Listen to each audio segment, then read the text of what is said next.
hello, what's up this afternoon, everyone? Welcome. Fine Thursday to you all. Good to see ya. What is up, Bo, Paladin, Mike Arnold, hello to you as well. Tuka Booty, Vijas, Bo again, Monster CC, how are you? Venia Society, Devil Gear, Arclight, Veracious Spotlight, how is everyone today? Hopefully you all are having an amazing week, a great Thursday. I know the stream's a little early today. I had something come up for tonight, but I didn't want to cancel the stream, so I figured rather than skipping the stream, let's do an early stream. We still get to hang out and have some fun just a little earlier than normal, and then everything works out. So yeah, so this deck, I mean, we'll talk about it in a minute. I was playing some Historic, and someone got me good with Mill with Jace, and the deck actually looked absurd, and I thought, I'm gonna try to build Mill with Jace in Historic and see how it goes. Haven't got to play it yet. We're gonna experience it together. So that's a plan for today. Janking around in Historic. Oh no, everything's good. I just had a friend come into town, so I wanted to catch up with them, and this was the only time to make it work. So I figured we could do the stream and make dinner work. So win-win, hopefully, ideally. How's it going, Beef? How are you? Good to see ya. Hopefully everyone is having a good day. So anyway, yeah, we're janking around in Historic today, playing some Mill, maybe some Graaz Trash for Treasure Reanimator, a Magic Arena version. I actually am surprised. I wanted to see, someone asked me, well, can I make the Graaz deck work on Arena?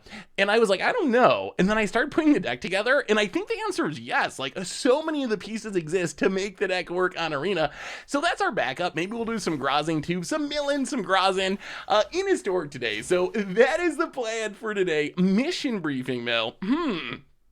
I wonder if mission briefing would be worth it. I mean, soon, we'll have actual Snapcaster Mage, and we can play Snapcaster Mill. We got Founding the Third Path, which betrayed us last time, but this build looks a little better to actually take advantage of it. We'll see if it actually works. Anyway, let's do our reminders. What is this deck? We also got lots of stuff to talk about today, too. We got new formats. We got the One Ring, that controversy. We got Commander State of the Year. We got so much stuff. So we got plenty to talk about. It is going to be a good time. No interaction. There is definitely no interaction. I gotta read most of these cards. This is a spicy one theory for sure. I, at a glance, am not exactly sure what this deck's trying to do. And I don't know if I want to actually try to read the alchemy cards to figure it out. It has enchantments. Fury, explain it to me. Let me know what that deck's up to, because it has some wild cards for sure. Do you remember the name of the person you went against? I've been using that Mill list in Historic this past week. I don't, unfortunately. It was just one of many Historic matches. Who needs, it could have been you. It's possible. You never know. Anyway, let's do our reminders. Would Graaz be good in Mono Green Devotion? I mean, you can play it in Mono Green Devotion, although, like, do you need it? You already have such good green finishers. I think, like, if you're in green, you already have access to Crater Hoof if you want it. Like, there's just other things that do what Graaz does in green, but probably better. So it feels a little unnecessary to me for Mono Green, although Mono Green can ramp into it. So if you want to do it, it can actually do it. Motive, welcome to the Fishbowl. Hey, welcome to this stream. Good to see you. Big scoop cheer for you. Thank you. I just managed to turn 4 activate Cost Ultimate. Ooh, that'll do it. That'll get it. That is like almost unbeatable in a deck full of mountains. I'm hyped for SOI Remastered too. That's on our list of stuff to talk about as well. That comes out next week. Oh, it's getting busy. It's getting to be an exciting time. We're going from not much right now, like the end of Phyrexia will be one. We're going to Shadows over Innistrad Remastered next week, into March of the Machine, spoilers, the end of the month, and the set release, into Lord of the Rings, into, oh my goodness, Aftermath, into Battles, whatever they are. There's a ridiculous amount of stuff going on in the Magic world. So reminders, replay YouTube. That's where you can find all the old streams, including this one in the future. Wow, double sub, hype trade running. all hail Ignish as well. Troy Monster in the Wheel of Blood and Sun and Moon. Welcome to the Fishbowl. Thank you so much for your subscription. Big super for you. Hey Seth, with all the cards that make 1/1 token copies, ooh, could we make Tree of Perdition ATO? That might be a good one to return to. It's been a while since we played Tree of Perdition. Hey, what's up, Magikarp? How's the job going? Still rough on the job front, but at least at Commander Night I made 3 copies of Nyx. Oh, 3 copies of Nyx Boom Mage is the best. So much mana. It'll come together, Magikarp. It will. Persistence will pay off, and you'll find the perfect job. I have faith. I have faith in that. I don't want to be the center of attention, but I want to thank you for keeping my interest in MTG. I suffer from depression and anxiety. Don't always make it out every week to my LGS. You keep me going some days, and thank you for all you do for the community. Well, Paladin, I'm sorry you suffer from depression. Thank you for the kind words, though. Hey, Winzo, how are you? Good to see you. Oh, hey, Wencube. Yes, I got emails I gotta get to. I got a full inbox, so I'm sure it's there. I just haven't read it yet, but I will get to it, and I will get back to you shortly. I promise. I really make an effort to get back to all emails. Sometimes it just takes me a bit if I'm in the busy mode. Anyway, reminders, replay YouTube, normal YouTube. Yesterday we played at some of the most harmless demons ever for Against the Odds. Tomorrow, I'm not even gonna tell you what we're doing tomorrow for Much Brew. It's a sweet, very meme-ish deck that I've been wanting to brew for a while, and it's coming out tomorrow. So that one's coming. So check that out on the YouTube. A reminder that our sponsor today is Card Kingdom. If you need some magical cards, you can get them over at cardkingdom.com/mtggoldfish. If you get a free goldfish ticker, just let them know you want one in your order notes, and they'll hook you up. Otherwise, merch page, tokens, t-shirts, playmats, good way to support the stream and the channel. Site donations always appreciated, never required. $2 or more gets your message read on stream. Any CC news? CC was, well, thank you, Magnatum. I appreciate that. So CC news, not really. CC had a vet appointment Wednesday morning, but we got like this huge snowstorm, so I had to get pushed back 2 weeks before they could get us in. So nothing's really changed. She just kind of owns the place now. It's kind of wild. I did not realize Kat's ability. Do you remember there's this Futurama episode? Do you remember that Futurama episode? It was one of the later seasons when they weren't quite as good, but like the cats come from another planet and like make the planet spin in reverse order to power their planet or something. But like the cats take over the world. I never really understood that because I've never actually had a cat before. But my God, that's exactly what cats do. This cat has come into a house with me, into a 160-pound Rottweiler, and she just owns the place. Like, she does what she wants. She doesn't take any crap from anyone. Really, it blows my mind. I've just never had cats before. I've always had dogs, and I'm used to dogs. So it's really like the personality is just so different. Menace, welcome to the Fishbowl. Thank you so much for your subscription. Big tip for you. Thank you. Would Peer in the Abyss fit in a deck like this? The main issue is the mana cost. Like, yes, it would be fine in a deck like this. The only concern is, can we actually get to 7 mana to cast it? Which the answer is not with any consistency. So that's kind of the issue. So let's talk about this deck. Start playing some Magic. There's also, what's the other one? It was this one. This one's kind of interesting as well. Target player draws X, loses X, where X is the number of cards in their graveyard. I think this would be even better than Peer into the Abyss. Like, this is probably lethal in a mill deck. You mill your opponent 10-20 cards, and then you cast this, and your opponent's gonna draw 10-20 cards, lose 20 life. Like, this does seem like pretty much game over if there's not graveyard hate. The only thing is, again, 7 mana. I think 7 mana is just too much, even though it's like, GG, I got you. Maybe we can add 1 just for the memes. Do you think it's, I mean, is it worth adding it? I think it actively makes the deck worse, because I just don't think we're going to get to 7 mana, but it would be hilarious if it actually resolved. Anyway, so what's the plan of this deck? This is a Jace mill deck. Jace is the reason that we're playing this deck. So I mentioned in the intro, that I was playing some Historic. Someone played Jace Mill against me, and I was blown away by how good the deck looks. And there's actually like a lot of good mill pieces. So what is the plan? Well, Glimpse the Unthinkable, mill 10 for 2 mana. Madden Cacophony, mill 8 for 2 mana. Mesmeric Orb, one of the retro artifacts, mills consistently as players have to tap their permanents. We got Ruin Crabs as well. So we got all these mill cards that are pretty efficient. These are like modern playable level mill cards. Tasha's Hideous Laughter, little awkward because it exiles, but can against aggro exile so many cards. So the idea is in the early game, we kind of mill you a bit. We cast our Glimpse the Unthinkables, we cast our Madden Cacophonies, and that gets us to the big payoff with his Jace. And Jace is like, oh, we got a whole playset of Drown in the Lock. That's our primary removal spell in this deck. So the idea is we mill in the early game, and that gets us to Jace. And Jace is ridiculous because Jace does two things in this deck. Either Jace comes down and we just straight up win the game because it mills 15, which is a lot, or because we have all these other cards that can mill, we should be able to turn on the -2 into draw 3 pretty quickly. So we can cast Jace for 4 mana, -2, draw 3, next turn -2, draw 3, and just refuel on all of our mill spells, all of our interaction, whatever we need. So that's the goal of the deck. You're probably wondering, why is there white mana in the deck? That is just to splash for Path of Peril is our sweeper of the sideboard, so we can actually cast the cleaved mode.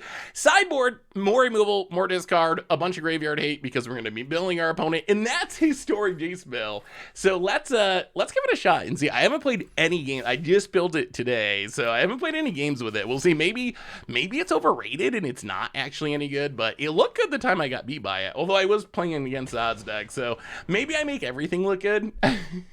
Unless you infinitely phase out. Wait, lets you infinitely phase out using signature spells and Teferis. I'm so confused. Signature spells. When it enters the battlefield, seek 2 instants or sorceries with mana value 3, then exile them, being your upkeep. You may copy a card exiled with signature spells, and you may cast. I see. So the idea is, I see what you're trying to do. So the idea is, get to signature spells. The only thing you can exile is Teferi's protections. So every turn you get to phase out. That's, I mean, that is pretty funny. That is a pretty funny idea. I did not know this was actually a card. Good old alchemy, allowing wacky things since 2022. That is a cool idea. The only thing is we normally don't play decks built around alchemy cards, but I do like the infinite phase out idea. What do we do against Eldrazi? Lose.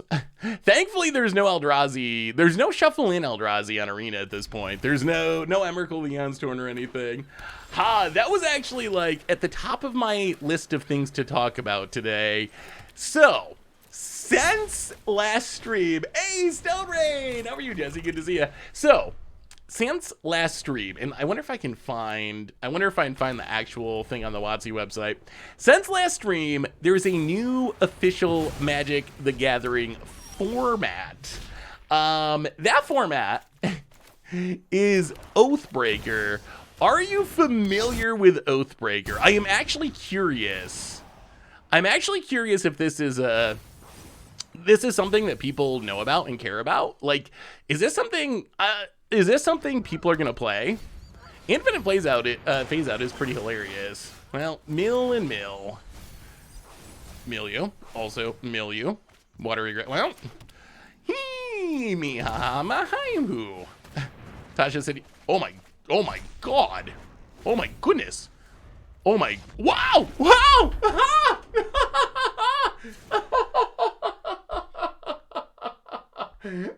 We milled like 20 cards and our opponent scooped. Yes! That was pretty good. So Oathbreaker. I'm actually very curious. This just became an official format. It's been floating around in the fringes of the multiverse for a few years now. So Oathbreaker is Commander, except you play 60 card decks, so I guess it's like Brawl, but it's a singleton format. The gimmick of Oathbreaker is your commander is a planeswalker, and also a signature spell, which is an instant or sorcery spell that is in the same colors as your planeswalker, I believe. Don't quote me on that. I believe it has to be the same color as your planeswalker. This is a format that I have played twice. So right when the format was first starting, I think was Vegas like 2017 or something. The first Vegas I went to. And I think it was Weird Cards was trying to get this format going.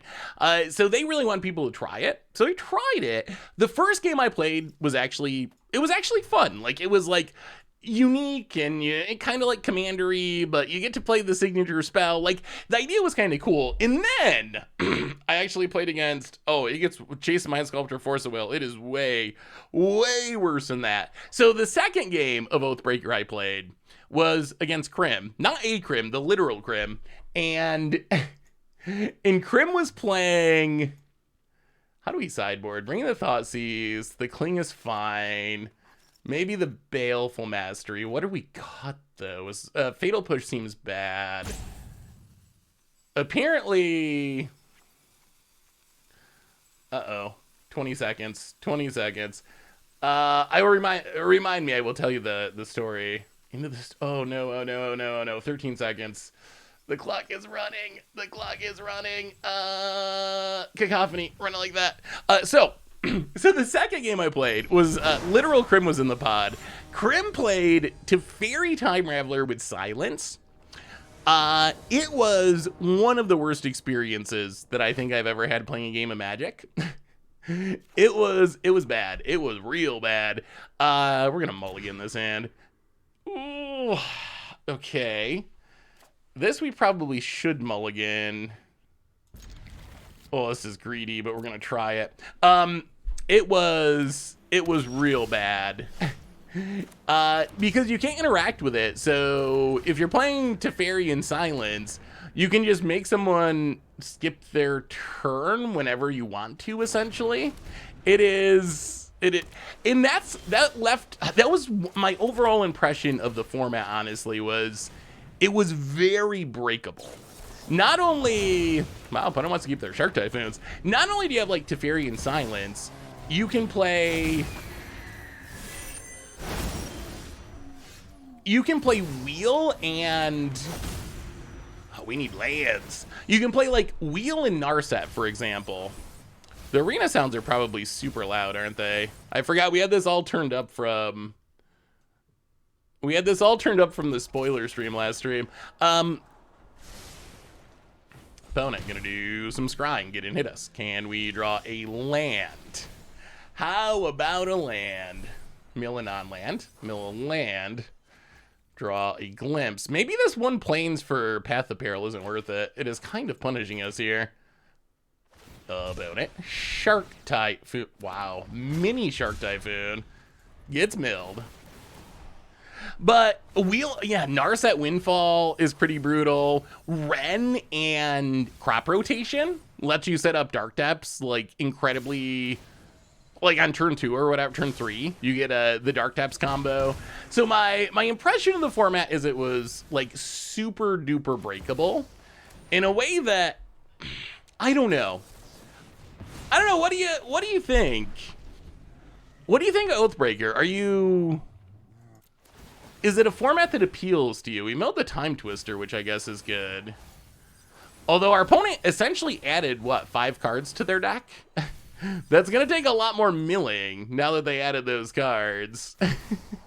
Oh, no, oh, no, 9 more cards to their deck. How do we beat this? How do we beat Oracle Alpha? Can we please, for the love of God, draw... Oh, we milled 2 lands. We draw a tap land, which is the worst. Oh, we're going to lose this one. Well, about it. Get milled a bunch. The thing is, like, Commander is also the same way. Just reinstalled Arena after a couple of months? After a couple year break. Our 15-minute queues regular and draft. I have never experienced a 15-minute queue in draft. Has anyone else experienced that? I don't think that's normal or common. The thing is, so here's the thing about Oathbreaker. The thing about Oathbreaker is, Commander is also a format that's broken. Commander could be the same exact way. If people played it that way, it would be just as broken as Oathbreaker is. No doubt about it. Like, it is equally broken. Yeah, we just ran really poorly. I mean, we mulliganed, kept a 1-lander, and our opponent shuffled 18 cards into their deck. So I think for Oathbreaker to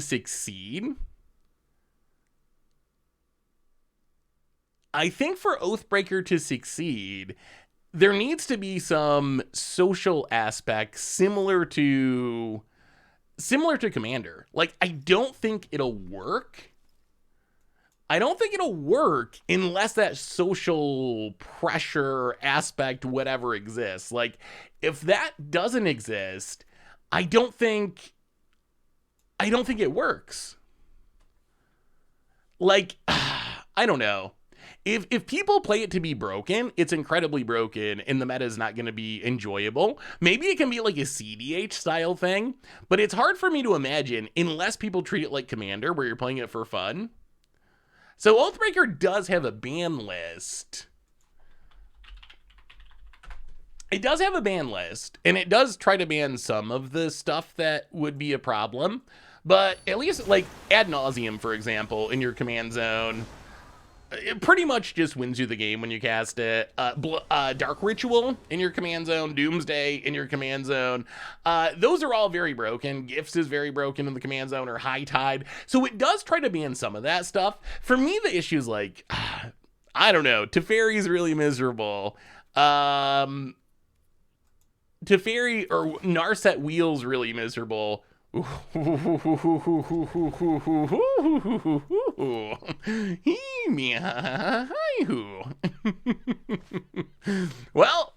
we learned about our opponent. They're not a fan of getting hit by Tasha's hideous laughter.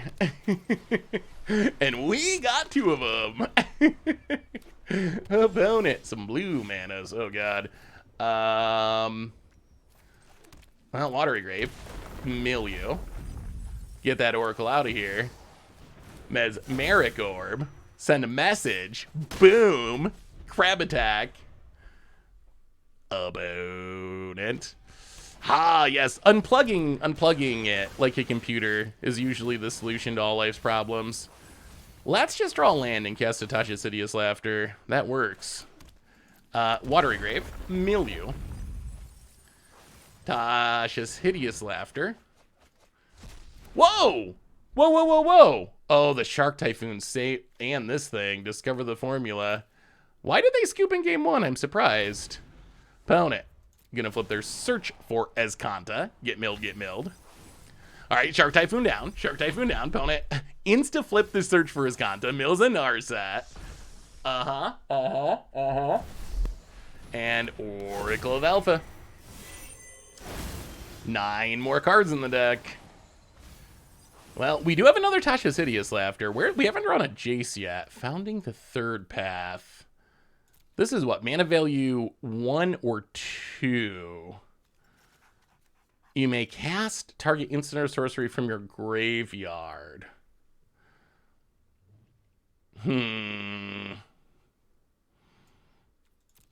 Well, play the land, Milieu. There goes a Black Lotus. Tasha's Hideous Laughter, you.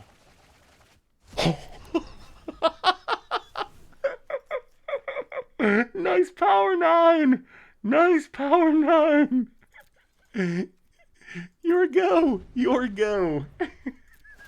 Better hope you draw that Time Twister. You better hope you draw that Time Twister. Opponent, 15 cards left. Untaps and draws. And plays a land. And gets into scry. Yeah, Gaia's Blessing. We do have Graveyard Hate in the sideboard. We didn't bring it in this match, but we do have it.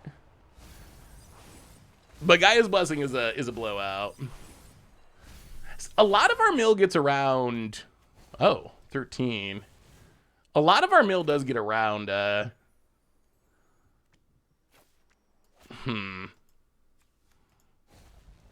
Get around Leyline, though, which is nice. Wow, Tasha's Hideous Laughter is a card. 32 cards exiled. Did we get the Time Twister? Is that still in our opponent's deck? Time Twister would be so incredibly brutal. I think it's still in there. Oh, wait, no, it's gone. It's exiled. Okay. Okay, so we should be good. Well, let's... Founding the Third Path.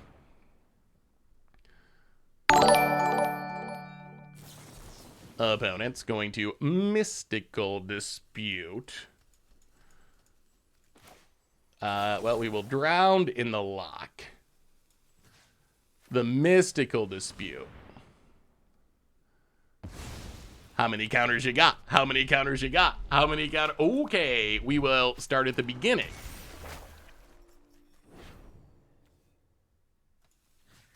Glimpse you. And that should do it. That should do it if this resolves. 1, 2, 3 untapping, Mesmeric Orb. Try to Power 9 us. We got a new donation from...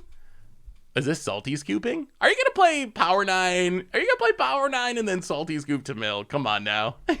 Lucid, $3 donation. Hey, Seth, my surgery went really well on Tuesday, and I'm in the fast track to recovery. Hey, Lucid, that is amazing. Good to hear. I'm glad it went well and that you're recovering. Opponent. Where's the Karn? How do you actually get the crowd surfing Karn emote? Does anyone know? How do I turn into Crim? Can I get it somehow? Is it possible? I don't know which of these to choose. I'm not an emoter. You missed it. It's gone forever. Opponent. Are you going to Command Fest Richmond? I saw Crim and Tomer going. I don't believe. Oh, you know what? I don't believe I'll be in Richmond. I think. What's the next event I'm going to? Richmond. I don't think I'm going to make it to. It's March in the Machine release time.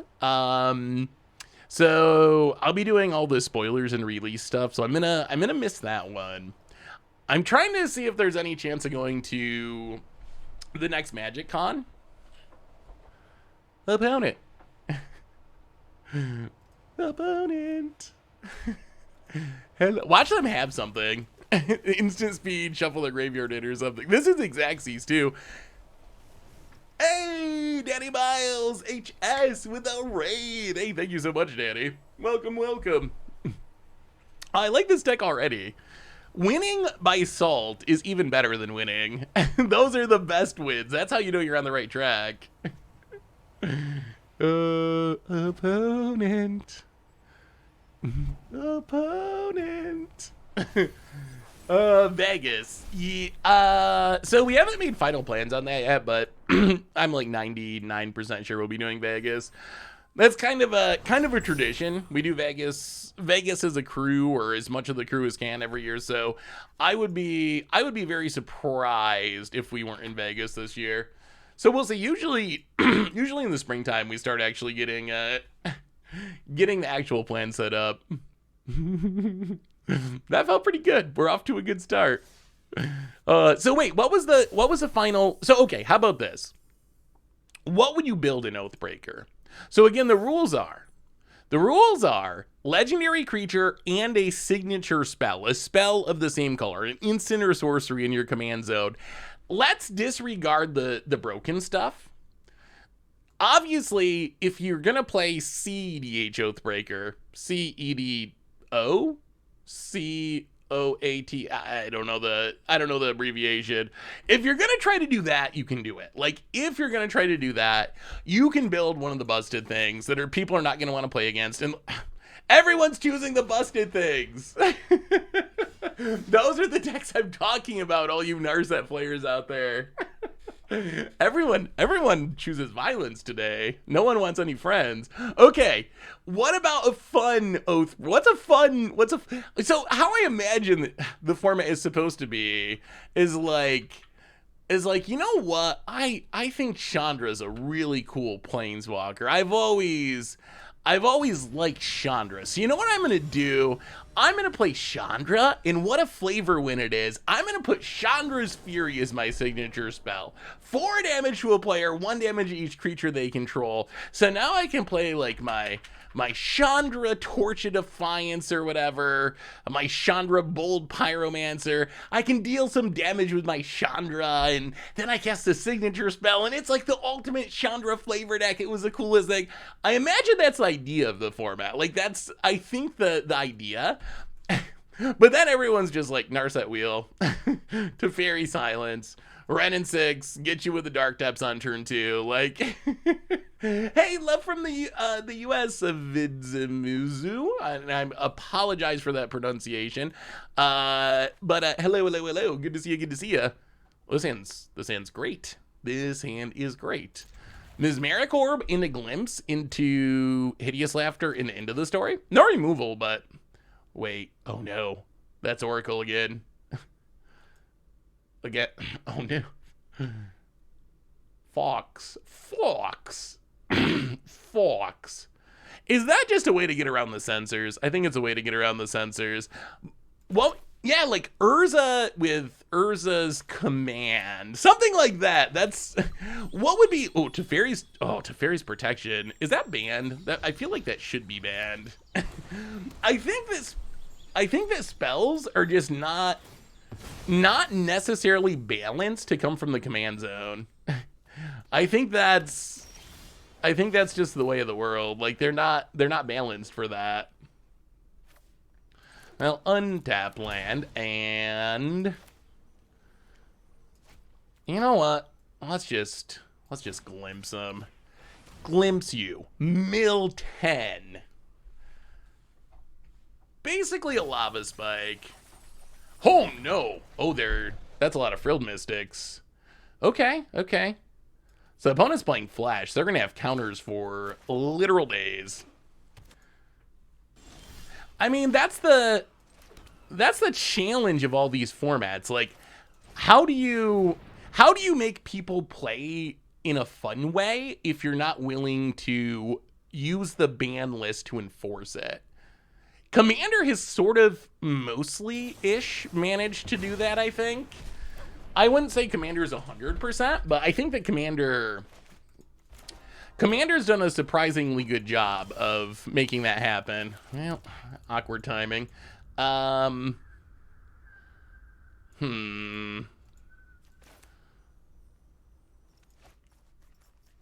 I think we just passed this turn, unfortunately. Darksley Shores would have been much better last turn. Opponent runs out of... Okay. If we die to a Brazen Borrower, we deserve to lose this game.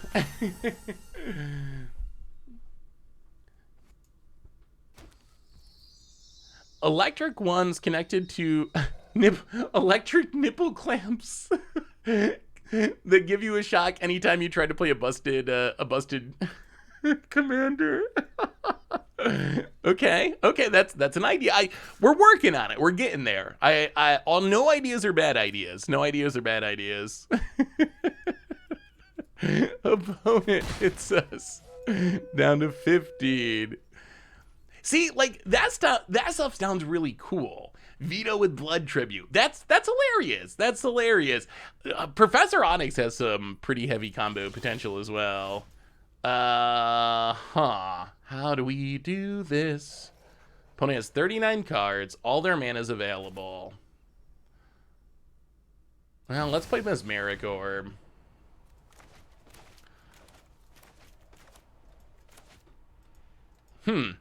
Maybe this is a bad matchup. Can we beat Flash?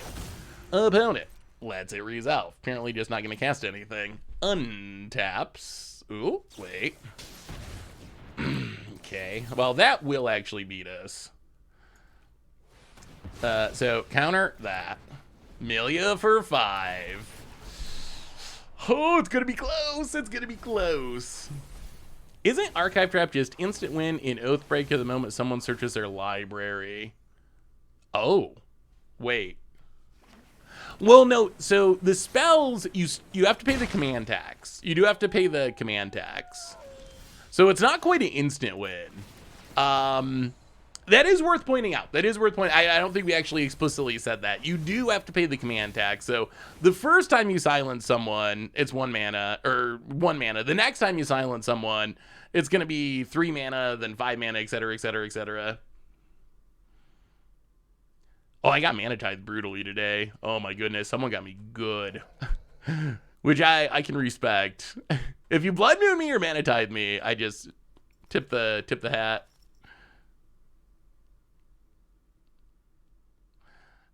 So pretty much how Commander works is, if you're playing it from the command zone, you're going to pay the tax. There's not really... The only things that really get around it are effects like Eureka that just put it into play. But I believe those are the only cards that actually really just straight up get around it. Well, glimpse you. I would like to resolve this into the story, but it's tricky against a deck that's full of counters. And our opponent, they are full of counters. Opponent.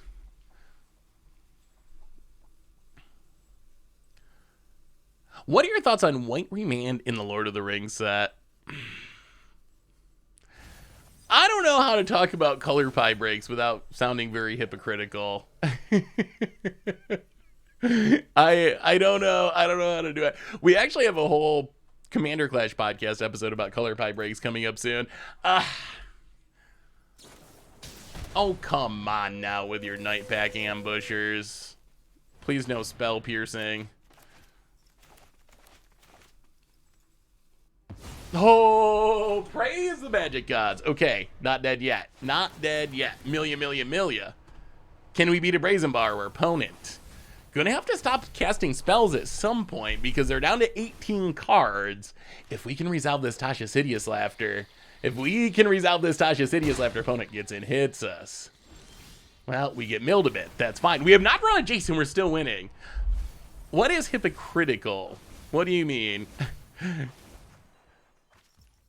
So I really dislike Feed the Swarm. And I've talked about that a lot. Like, I really dislike black getting enchantment hate because I don't feel like it's supposed to. But the White Remand, it doesn't bother me for some reason. Like, the White Remand, I'm actually like kind of excited about, and I don't know if that's because I can justify it in my brain and be like, okay, it's actually a white spell because it's really just taxing. Like, you bounce it back to your opponent's hand, they cast it again, they're essentially just paying a tax equal to the mana cost and losing a little bit of time. Like, for some reason, I don't know, I like it. I feel like I shouldn't like it, and I feel like it's hypocritical to be so anti-Feed the Swarm, but also be okay with white getting remand, but I kind of like it. I will say, I said a long time ago that I kind of like the idea of white getting more white feeling counter spells. It is interesting. They actually mentioned Mana Tithe in specific. That, ooh, let's see if they take the crab bait. Ruin with 12 cards in your library. That's kind of scary. Oh no!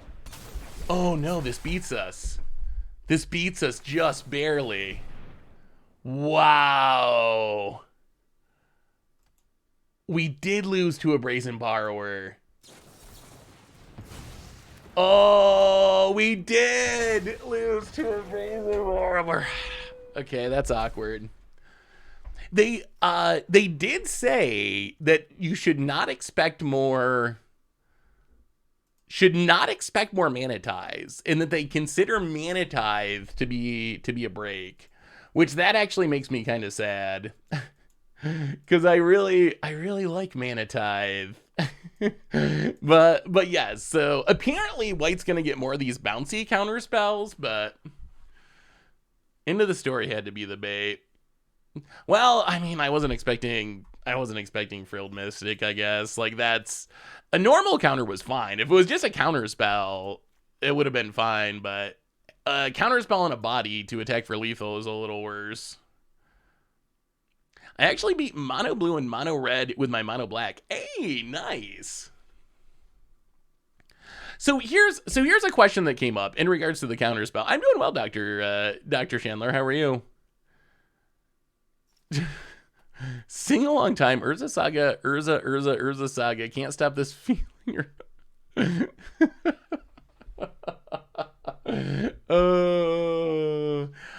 No one. I did not expect the Frilled Mystic. So here's a question for you, Chad. I've been thinking about color pie breaks, in part because of the white remand, in part because of the podcast episode that's coming up. Are color pie breaks a bad thing? Do you think color pie breaks are... So let me give you a color pie break. Let me give you 2 color pie breaks.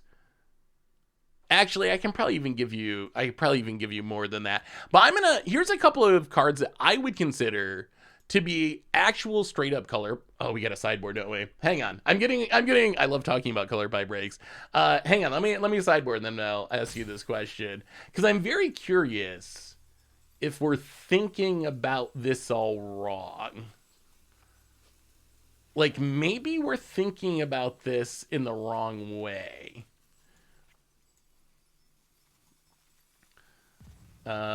Let's try something like this. So, okay, here's a couple examples of color pie breaks that I will argue to the death are color pie breaks. And when you hear me say them, you might even be surprised that I would strongly consider them color pie breaks. Okay, here's one. One of my favorite commander cards, one of the most played commander cards, Beast Within. Beast Within is a card I put in every single commander deck that can cast it. It's one of the best and one of my favorite removal spells in the format. But it is, without a doubt, a color pie break. Another one, this one might be more controversial, Blasphemous Act. Blasphemous Act, I would argue, is a color pie break with essentially... It's a 1-mana hard sweeper with the way it actually plays. Another one would be like Chaos Warp. Chaos Warp is essentially the red version of Beast Within. It's a color pie break for the same reason. Those are cards that are incredibly heavily played and incredibly popular in Commander. I don't want those cards to not exist. But at the same time, I also strongly feel their color pie breaks. Wow. Oh, this hand. We're going to try it. Maybe I'm going to cut this Plains. Maybe the Path to Peril's not worth the mana issue. I would argue the Act is a break. So my question, though, considering how popular those cards, I imagine that some of you put them in a lot of your commander decks as well. Is color pie breaks actually bad? I will say Blasphemous Act, I think, is an accidental color pie break, if that makes sense. Like, I don't think that in Standard, I think it was fine, but with how it plays in Commander, I think it ends up being a color pie break. So Red's not allowed to sweep the board at all. I mean, no, Red can sweep the board. It just is supposed to cost a lot of mana. Like Earthquake or even Star of Extinction, I would argue, is not a color pie break. They can sweep the board. It's just supposed to be expensive.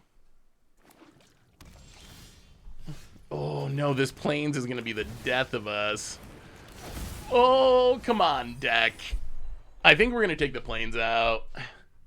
Maybe Path to Peril's just not worth it. Opponent passes. Please don't mill black mana. Please don't mill black mana. Okay, those are not black mana. Hey! Hey. Okay. Let's Thought Seize you.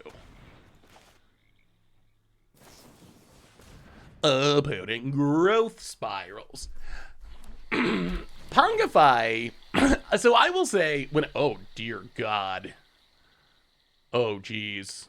That's 2 Night Pack Ambush. Oh boy. Well, I think we're losing this one. I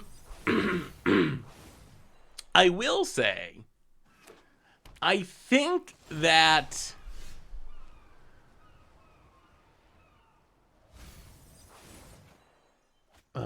this mana. This mana. Well, thought sees you. 46 cards is a lot. Take a memory deluge. Yeah, this game is just straight up over. I mean, Orb milling us is fine because we have not resolved a single Jace yet. Orb milling us is fine because we just mill so much more. It's kind of like, imagine, what's a good example of this in Burn? What's a, oh no, why can't I think of the name of this? What's the Legacy Burn card? Beast Within with the Beyond Color if it only hit creatures and artifacts. So actually the issue with Beast Within is hitting creatures. Yeah, I guess Eidolon. What's the Sulfuric Vortex? Thank you. That was what I was trying to think of. But Eidolon is another example, or Flame Rift. Any of those burn spells that are symmetrical, yes, they hurt you as much as they hurt your opponent, but because you are actively milling your opponent and they're not actively milling you, it's worth it in the end. So the thing that makes Beast Within a color pie break, I would argue, is that it hits creatures. Green is not allowed to just kill a creature. Honestly, are fight spells a color pie break? Fight spells are like, it's so hard when you discuss this because from a very purist perspective, I think you could argue that fight spells would be a color pie break because it's green being able to deal with creatures, which in the most traditional sense, the way green deals with creatures is playing a bigger creature. So I think if you're super traditional about the color pie, you could argue that fight spells were a break, but I think probably 100% of people are very close to it would say that fight spells are a positive, and they feel very green. Like, they do require you to have a big creature on the battlefield to take advantage of them, which feels like a very green way to do it. The biting effects, yeah, those might be more of a color pie break because your creature doesn't even take any damage. Beast Within is a color pie break just because it is one of like 2 cards in Magic that can just straight up kill a creature, just like destroy a creature. That's not something green's supposed to be able to do. The other one, does anyone know the other one? This is old school. This is like, 1994 color pie break or something. I believe there's 2 green cards. Oh, wait, what is Cyclone? Maybe there's 3. That wasn't the one I was thinking of, but I'm gonna look up Cyclone now. Beginning your upkeep, put a win counter on it. Sacrifice it. Deals X damage to each win counter each creature. Oh, So that's not the card I was thinking of, but that is kind of sweepery. Hornetsting's definitely a break. Desert Twister is the one I was thinking of. Good job, Magikarp, and also Grifflin. Desert Twister is just straight up 6 mana, blow up a permanent. It is like very not green, but yeah, old Magic cards, that's the other thing too. I think you gotta evaluate cards within the context of their era. Like, Prodigal Sorcerer in 1993, pinging was a blue effect. In 2023, if you printed this card, it would be considered a huge color pie break. Blue doesn't get to do this. So I think you gotta look at that context a little bit too. Definitely an interesting topic. But to wrap back around to where all this started, maybe we just play a different sweeper. Maybe Path to Peril is not worth the splash. I'm gonna lean towards, let's try Graaz. Welcome to the Fishbowl. Thank you so much for your subscription. Big scoops here for you. Thank you. Let's try Ritual of Set and Extinction Event, and then we can play better mana. We don't have to worry about adding any white mana. So we can play like Castle Lockwain? Maybe like a couple Castle Lockwains, a couple Ipnu Rivulets, and Is Mutavault's not on here, is it? Let's just add the other Fabled Passage. All right, let's try it like that. No white mana to worry about. So when you think about it, I don't even know if it's a bad thing. Like, maybe color pie breaks in some cases are positives. Or when is a color pie break actually just the color pie evolving? Like with fight spells. Like, green couldn't do this. Now green can do that.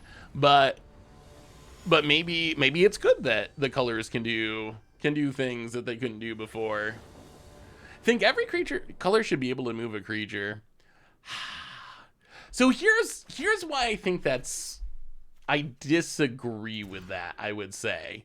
So here's the reason I would disagree with that. So this is a clunky hand. Fabled Passage, go. So the reason I would disagree with that is, take a color like blue. Blue has counter spells. That's one of its biggest advantages. Blue's biggest advantage is it has counter spells, so it can deal with literally anything.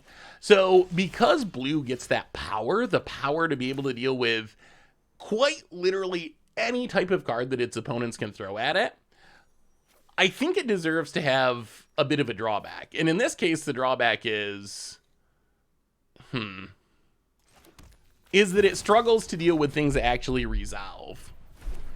I think you can see that with green a little bit as well. Like, green has this ridiculous advantage, which is green gets to ramp better than any other color. What is our opponent up to? So green gets to ramp better than any other color. But to make up for the fact that it gets to ramp, traditionally it's pretty bad at dealing with creatures. Like, that's kind of its weakness. If your green deck can deal with... What is happening? My God, the spice. The spice. I don't know what to say. Should we be killing this bloated contaminator? Are we getting poisoned? Is that what this deck's...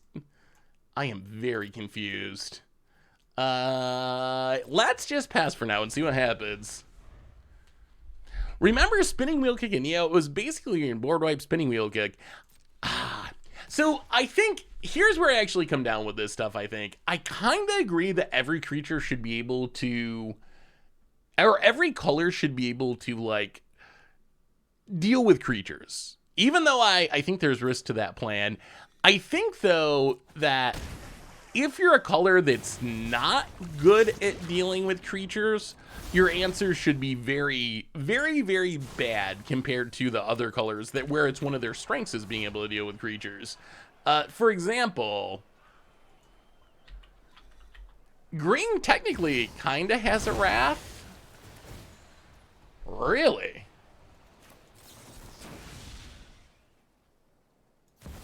Well, I guess we gotta counter one of those.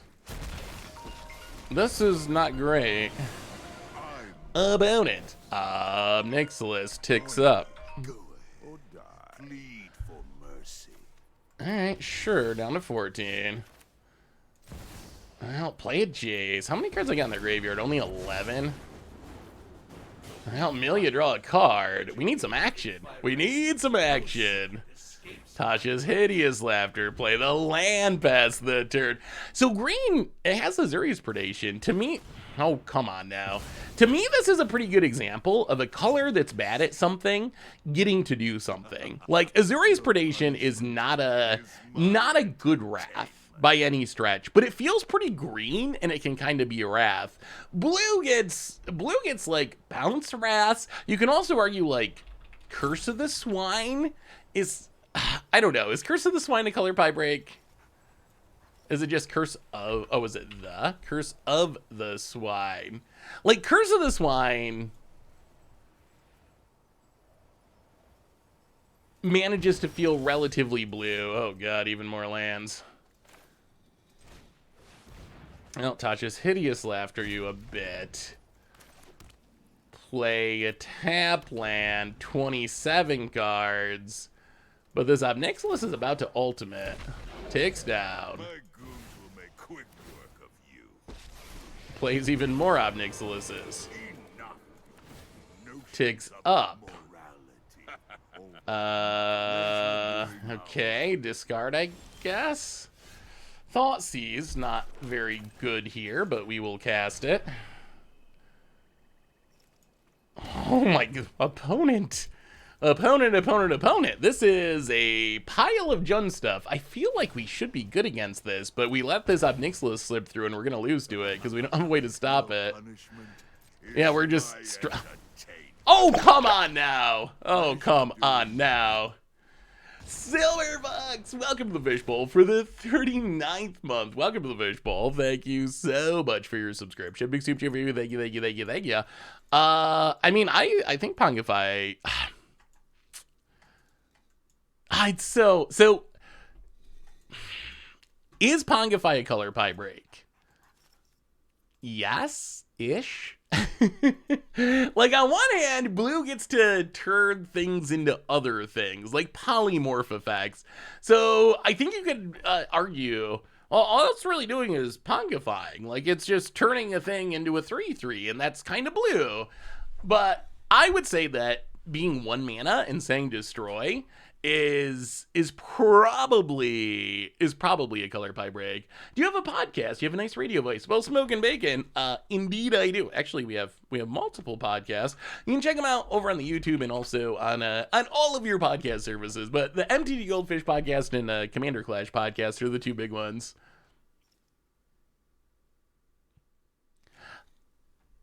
You got to be careful filling in the weaknesses for certain colors. Yeah, I think that's also true. Like, I would, green is like the best color in Commander by a pretty big margin. I would say that the reason that that's true, opponent has like a million ways to deal with Mesmeric Orb. They're playing Assassin's Trophies main deck, Maelstrom Pulse's main deck. Like, if it can deal with this, deal with orbits in their deck excellently, let's try something like that. I think the overpoweredness of green. Also, welcome to the stream, Smoke and Bacon. The overpoweredness of green is in large part because green tried to get fixed. And players said, well, green's not very good. You can't draw cards. It can't remove things. So Wizards was like, you know what? Let's let it draw cards and remove things. And now green is dominant because it's... Oh my god, they're playing Gaia. Oh, dear god. They're playing Gaia's Blessing. Oh, no. Who in Historic builds their deck to tech against Mill? Oh, Havis. You got answers to our Mesmeric Orb, and you're playing Gaia's Blessing. Jeez. Well, I guess we take the... Maybe they're only playing one. Maybe we can get it with the Tasha's Hideous Laughter. There's possibilities here. There's possibilities. Cacophony you. No Gaia's Blessings. Okay, did not hit a Gaia's Blessing. That's good news. Opponent. So I think that's why you gotta be... careful about trying to fix colors' weaknesses. If you go too far, the color maintains their strength. Oh, jeez, that was the... Opponent's just like playing a deck that is perfect against what we're trying to do. Like, everything is horrible. Their deck is expensive. They're playing cards specifically designed to beat Mill. Like, you name it, and our opponents got it in their deck to wreck us. Historic Mill is common? Really? Interesting. Historic is pretty lacking in metagame stuff at this point because there's just not really tournaments. Bloated Contaminator. Well, alright, we will Ruin Crab. And...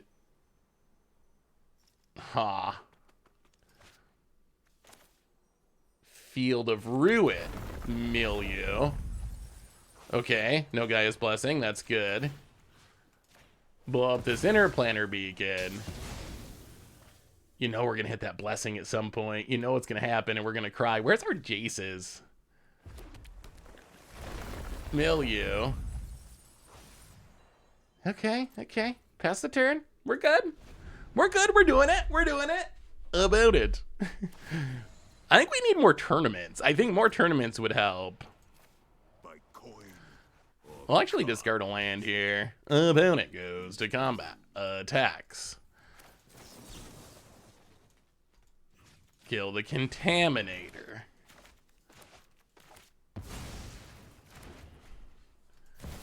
Opponent. Blade of the Oni.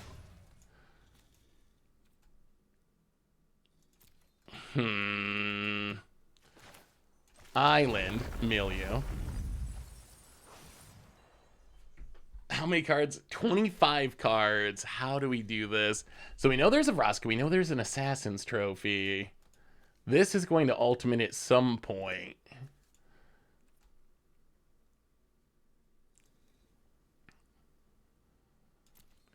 Maybe we just flash back the end of the story. Is that our best bet? Maybe that's our best bet. If we leave this out, our opponent can definitely kill it. Just Snapcaster mage it. Yeah, let's do it. Founding the third path. Read ahead. For end of the story. Draw some cards. Oh, okay. Baleful Mastery can deal with the Ob. Pass the turn. Pass the turn. There's hope. There's hope. Opponent. Manually tapping. Beseju. Legend rules themselves. Plays a Vraska. Kills the crab. Okay.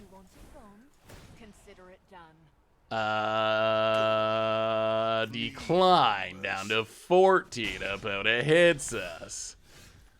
Crab you. Kezalakwane you. Mill you. Baleful Mastery.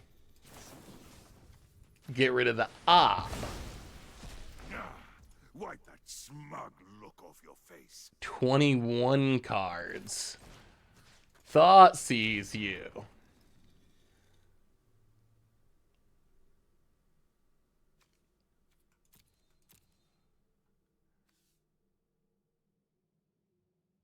Take the Vraska. This is so close. Hey, what's up, the Goosenator? How are you? Good to see you. Good to see you. Well, the problem is they can ult on us, and then we die. Tap land for our opponent. Ticking up. The way our opponent's playing this makes me feel like they actually really do have a Gaia's Blessing.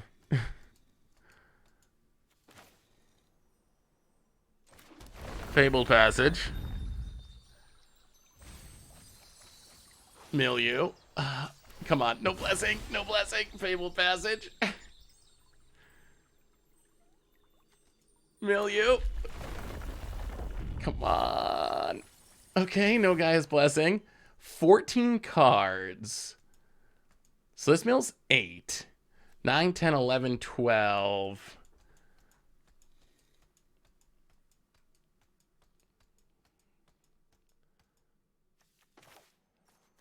Well, Cacophony. Milieu. Okay, no Gaia's Blessing. No Gaia's Blessing. Pass the turn.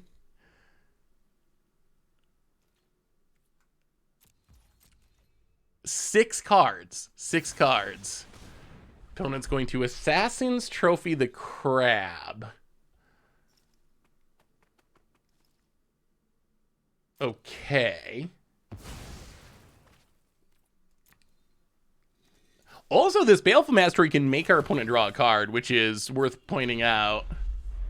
I know, Gaia's Blessing makes these matchups so scary. Opponent goes to combat. No mana for Nissa.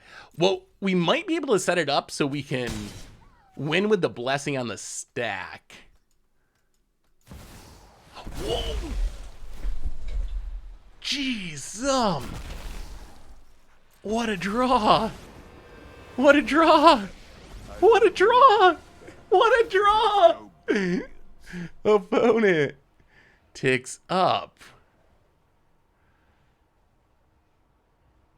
So now we can't beat a Gaia's Blessing?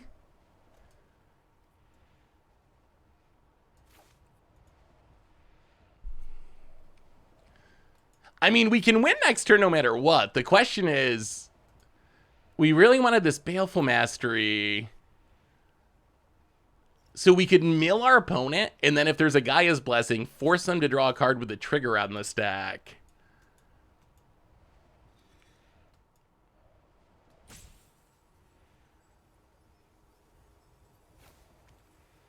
I guess we just discard it? Okay, I think we just discard the Baleful Mastery. Your punishment is my entertainment. Opponent ticks up.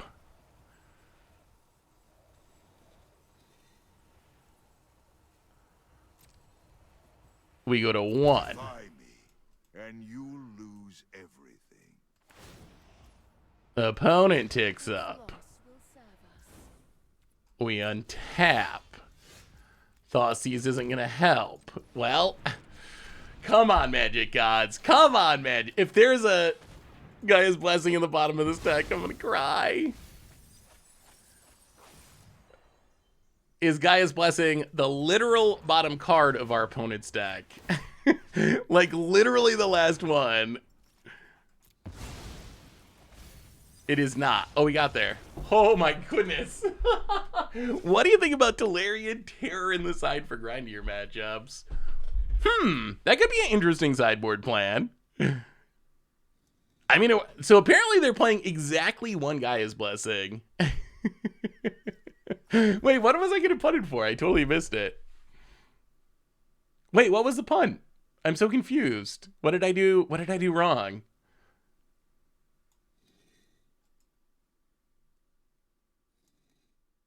I've been running one of Gaia's Blessing in best one because I keep coming up against Mill.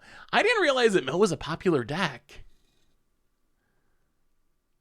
Discard. Didn't the Mastery not make a difference? Oh, I mean, we had double Mill, right? We should have rivuletted them on the draw step, then cast Mastery to make them draw from empty library. Yeah, that's what we wanted to do. The problem is the Obnixilis top deck. The Obnixilis came down and made that difficult. Okay, so does this mean we got to bring in Soul Guide Lantern, even though it's not great? How do we stop this horde of Planeswalkers? I want to see the Commander crew play Judge's Tower ad stream. I saw a video. Was it Card Market that did it? It seemed like a wild format.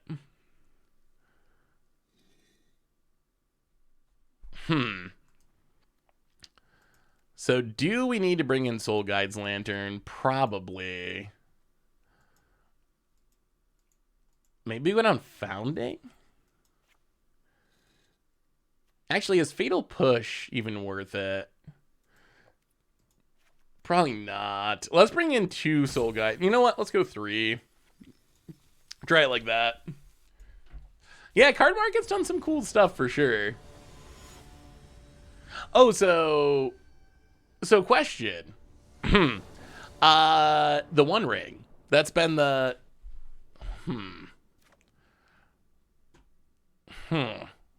I mean, Thoughtseize is good against our opponent, but we have literally 0 mill cards. Probably still worth it. Oh, this is a risky keep. We're gonna draw action, right? We're gonna draw action. So the One Ring has been such a controversial topic. Have you heard any issues about packs giving rares you already own and not new rares? I have not. Okay. Not that that's impossible. I guess there have been weird bugs in the past, but I haven't heard anything about that. Well, okay. Thoughtseize. Now what? Nixilis comes down now, but it's bad. Nissa comes down in the future, and it's good. So the One Ring, I have two questions about it. So the first one was, how much do you think it's going to cost? So we talked about it on the stream when we did the like spoiler stream, and my thought was like, oh, maybe 50K, like it's gonna be really expensive. And then I posted on Twitter about that and was like, oh, what do you think? Over and under $50,000. So many people came in and said $500,000. It's gonna be 7 figures. It's gonna be $1 million. Do you think there's a chance it's actually that expensive? I've seen the 100,000, yeah. So $100,000 is the floor right now that I've seen. Do you think there's actually a chance this could be $1 million Magic card? Well, I guess we try to figure out how to deal with this in the future. That's a problem for tomorrow. Opponent passes. Now, Glimpse is actually not bad here, as long as we don't hit the silly. Okay, that's actually pretty good, because it turns on our Into the Story. Play the land pass the turn. Okay, no lands, no lands, no lands, no Nissas. Give him 350. Well, okay, we're going to have to figure out how to beat a Nissa. Maybe our opponent won't run it out, because they're going to be scared of our mighty counter spells. Opponent going to make a Mirix. Yep, makes a 1/1. You don't want to play that Nissa. I'm going to counter it. You don't want to risk that. You don't want to risk that. That Nissa's too valuable, opponent. Just make Mirix tokens. You don't want to lose your precious Planeswalker. Oh, they don't want to lose their precious Planeswalker. That worked. They must be stream sniping and heard me. Bulldozer, welcome to the fishbowl. Thank you so much for your subscription. Big super cheer for you. Thank you, thank you, thank you. Thank ya. Okay, well, Thought sees you. Wow, that worked amazingly well. Thought sees you. Get rid of that Nissa.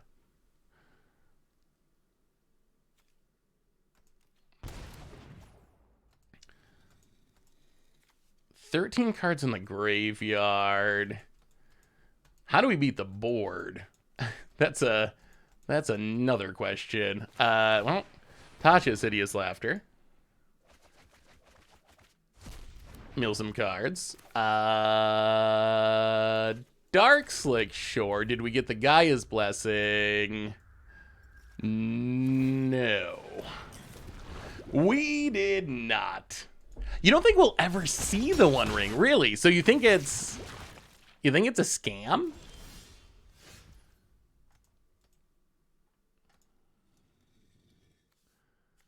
Oh, 10.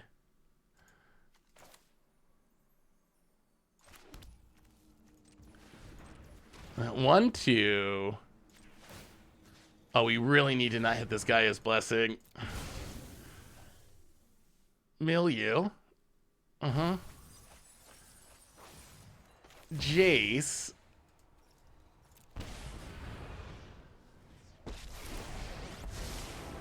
Milieu. Focus on the facts. No Gaia's Blessings. No Gaia's Blessings. We can Draw 3, but they're 3 not helpful cards. Oh, dear. Oh, dear. Opponent is going to kill us. Look at all these lands. Look at all these lands. Wait, so you actually think they're not going to put the One Ring out? I think it's possible that we never find out about it. There's also... I actually think it'd be funny if some new player that doesn't know anything about it opened it and was like, I can't read that. Like, I don't want that card. Just threw it out, left it in their binder forever. It's definitely possible that it gets opened and we never hear about it. About an untapped land. Dread Horde Invasion. Oh, no, that's even more lands.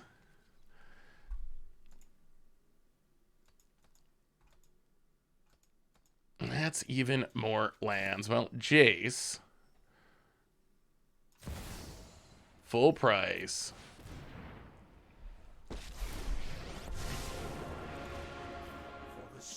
This is a ridiculous number of lands to be drawn. Milieu. Please not Gaia's Blessing.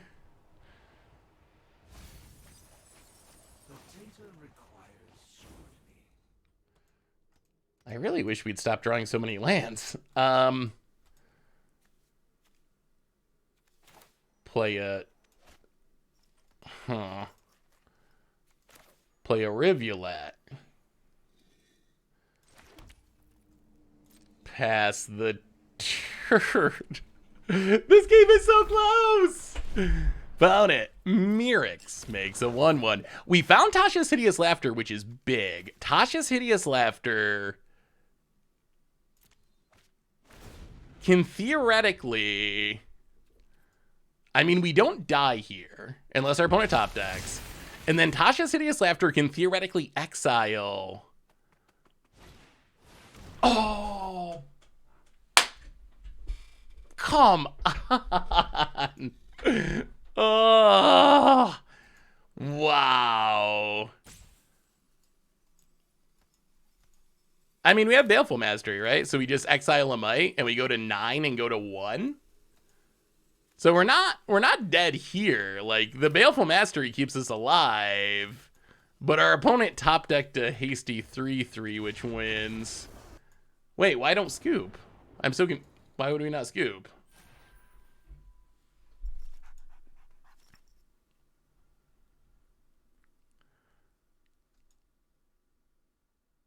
Well, but then we died to the tokens.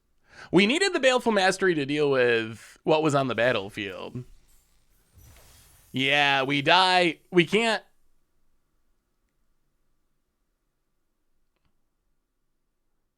Yeah, we were actually dying in, like... The Nissa means we die in every way. Tails End. Wait, Tails... Are you thinking to try to stifle the trigger on Gaia's Blessing? That seems like a... I don't know. We have Graveyard Hate. I feel like Graveyard Hate's just an easier way to do it. What would you do if you...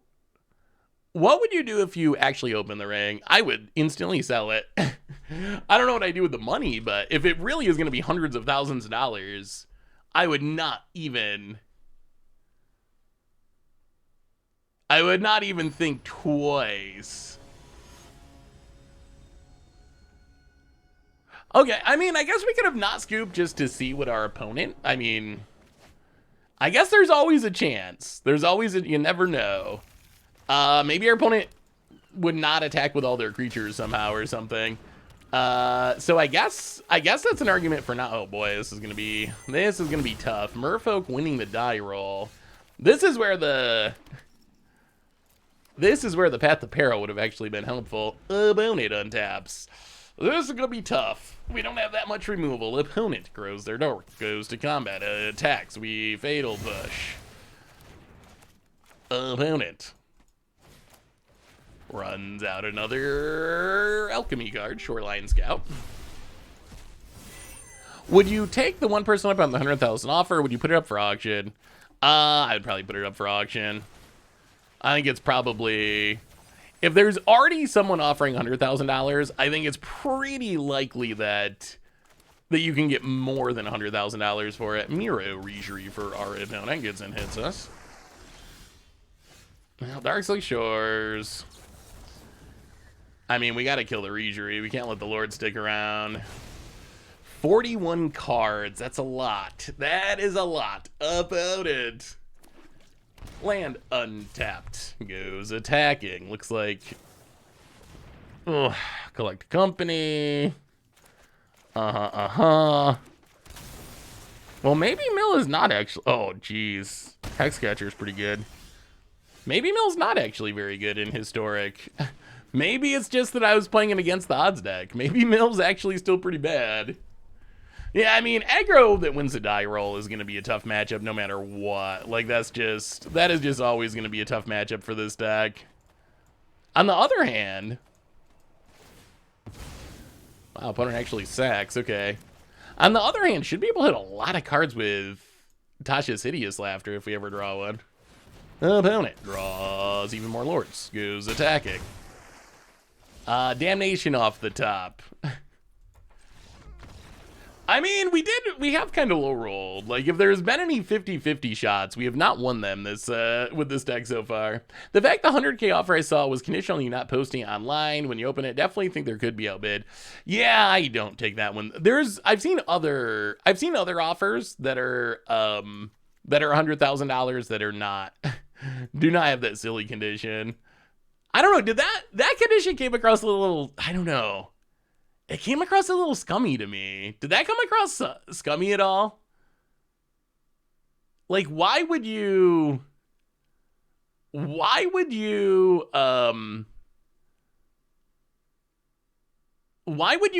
want people to say that they opened it? The only thing that I would think, what other reason would there be? And maybe there is one that I'm not thinking of. I hope there is. But what other reason would there be other than, like, you wanting to claim credit for it, or, like, make a fake video pretending to open it or something? Like, that part of it seemed weird to me. Like, I'll give you money for it on the condition that you, I guess, essentially lie about it, or, like, at least don't be truthful about it.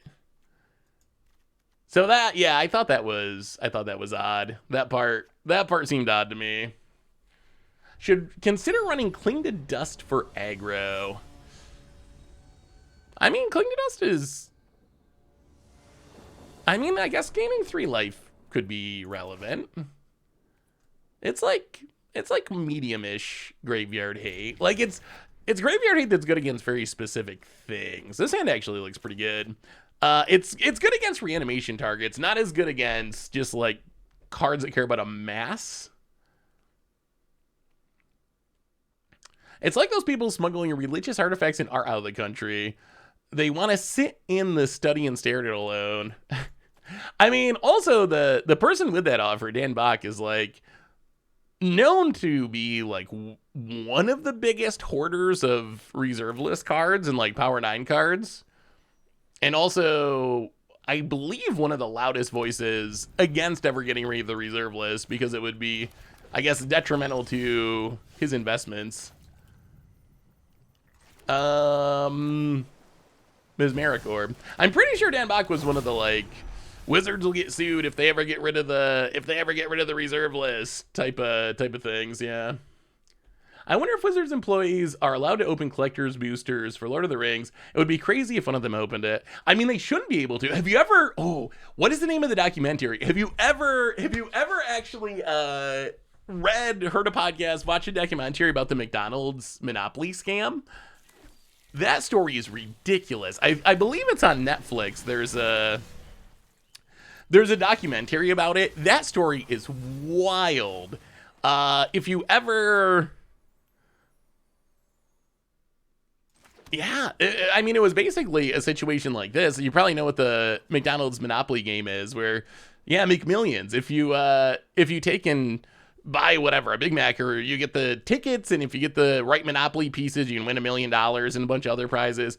But there was actually a legit scam where one of the people that was in charge of, was high up in the organization, was in, really, and was in charge of handing out the tickets.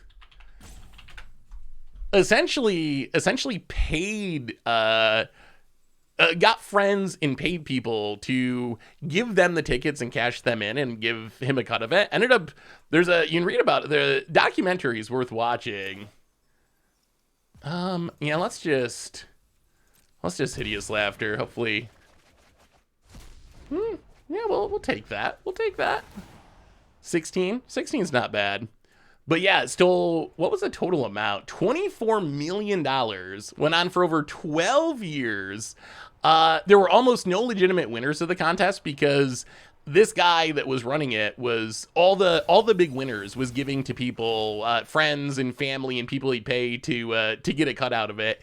So it's not a conspiracy theory that stuff like that happens. Like, yes, I don't think Wizards would do that, but there are some ethical issues there where I would say that Wizards probably should not allow their employees to open packs. Like, wouldn't that wouldn't that be the safest thing to do from a ethical perspective? Just be like, sorry, y'all are sitting this one out. Like, don't buy collector boosters.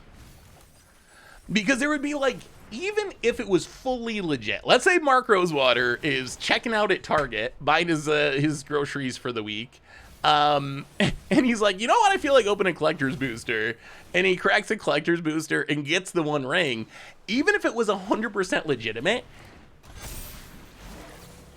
oh gee, oh, that does it.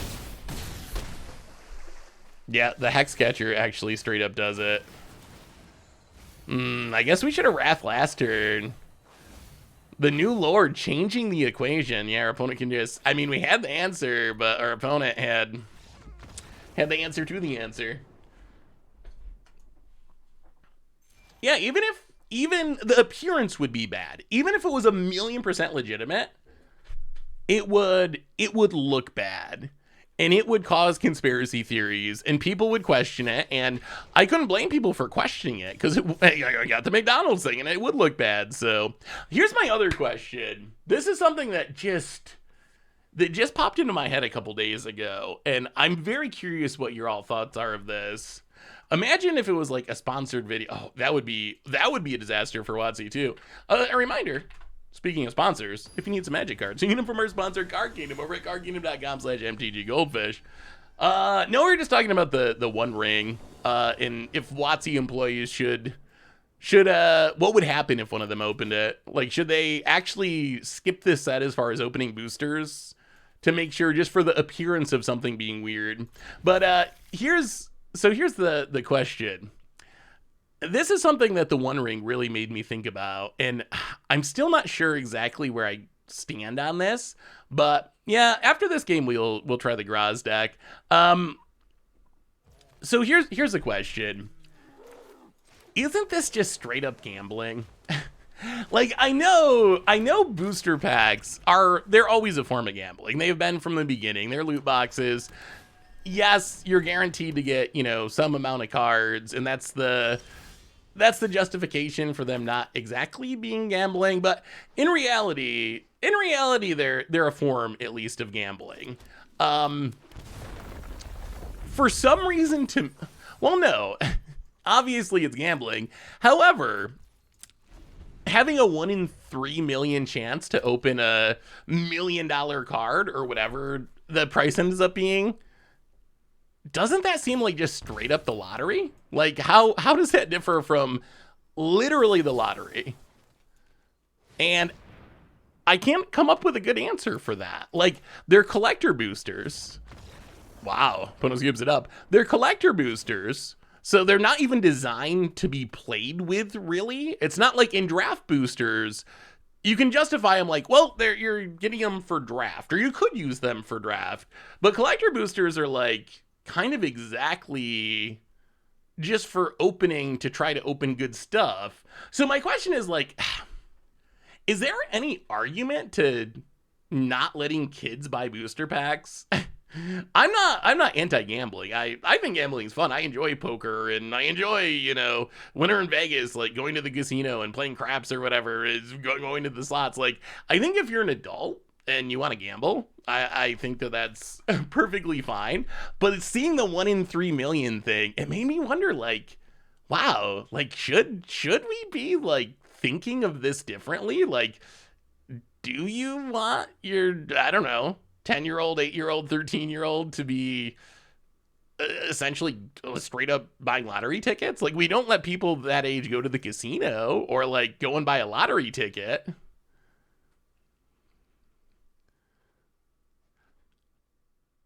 I think the fact, the One Ring, and just like the 1 in 3 million for $1 million. Wow, that was a quick one. The 1 in 3 million for $1 million, or whatever the price is. For some reason, that feels different. That feels different to me, essentially, than like, oh, I bought a booster pack. If I run good, I get a $20 rare. If I run bad, I get 15 cards I get to play with. Is that gambling? Yes, it is still like a form of gambling. The argument for protect the kids is one I usually disregard in this respect. Don't see the merit in this scenario. Yeah, I guess it's like Well, then why do we not let kids buy lottery tickets? Or should we? Should we let kids buy lottery tickets?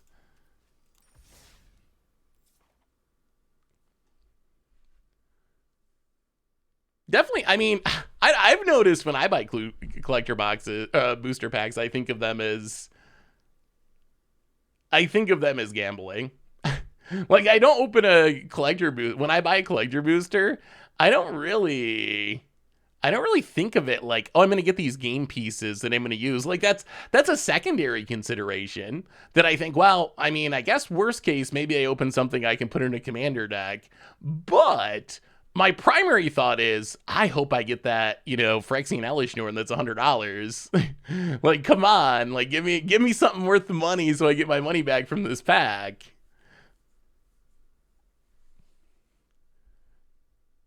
That is true. Packs have game pieces you care about. That is true. Although I think collector boosters blur the line a little bit, just because they're designed to be collected rather than, you can still play with them obviously, but the primary purpose is like, these are for collectors more so than these are for people who want to do a draft or like get cards for their deck. Those cheaper packs are going to be better if you're trying to build a deck or whatever. I mean, honestly, buying singles is better. I think it's an interesting topic, though. For some reason, I think it's the fact that 1 in 3 million, it just sounds like lottery odds. Like, that number, the first thing I thought is, wow, that's essentially like buying a lottery ticket. All right, let's try some Graaz. You might remember a little while ago in Modern, we played Trash for Juggernauts, and one of the things that was asked in the comments was, yeah, we need Voice of Resurgence, don't we? One of the things that was asked in the comments was, can I build this deck on Arena? Is there a way to make that deck work on Arena? And at the time I was like, I'm not actually sure. I'm gonna have to think on it. Well, I actually thought on it, and I put the deck together, and it looks pretty good. This is essentially the arena/historic version of the Trash for Juggernaut decks. The plan is the same. Trash for treasure, get back Graaz, Juggernaut you to death. Secondarily, we can get back a Portal to Phyrexia or a Sundering Titan. We have Seasoned Pyromancer, we have Fable of the Mirrorbreaker, which is a card I kind of wanted to add to the modern version of the deck. The early game is a little bit different. We do get Goblin Engineer. We don't have Ragavan, obviously, at least yet, but we still get Epicure and Synthesizer. We get an Implemented Combustion, which seems like another good backup artifact. Probably the biggest difference is there's no Urza Saga, so the backup plan is going to be a lot worse. So if there's one concern, the concern is, what do we do when things go wrong? So I guess the plan is janky beats, like Fable of the Mirrorbreakers and Seasoned Pyromancers and Scrapwork Mutts and Goblin Engineers just go aggro. But that is a concern, because one of the way the Graaz deck wins is just like Urza Saga, make big constructs, kill you with the constructs. We don't really have the option, because we don't have Urza Saga, thankfully, on Magic Arena yet. So let's give it a try. Let's see if we can reanimate some Graazes, see if this actually can work. I mean, we know, the only question is, will Ragavan be legal? We know it's coming with March of the Machines. Also, March of the Machines spoilers like 2 weeks away. Lost in all the stuff about the Lord of the Rings set, which is definitely worth talking about and thinking about. But lost in all of that is March of the Machines looks awesome, and it's coming very soon. Speaking of good economic news, I don't know if you noticed this looking at the Shadows over Innistrad remastered set. The dual lands, the horrible dual lands, but the dual lands, for what I think is the first time ever, unless I'm missing something, they actually have been downgraded to uncommon from rare. The Snarl Cycle, yeah. So if this was a sign of things to come, it would be amazing for players. I don't think it is. I don't think it sets a precedent. I think this is a weird situation with a special set with a notoriously underpowered dual land cycle. So I'm very happy to see this happen.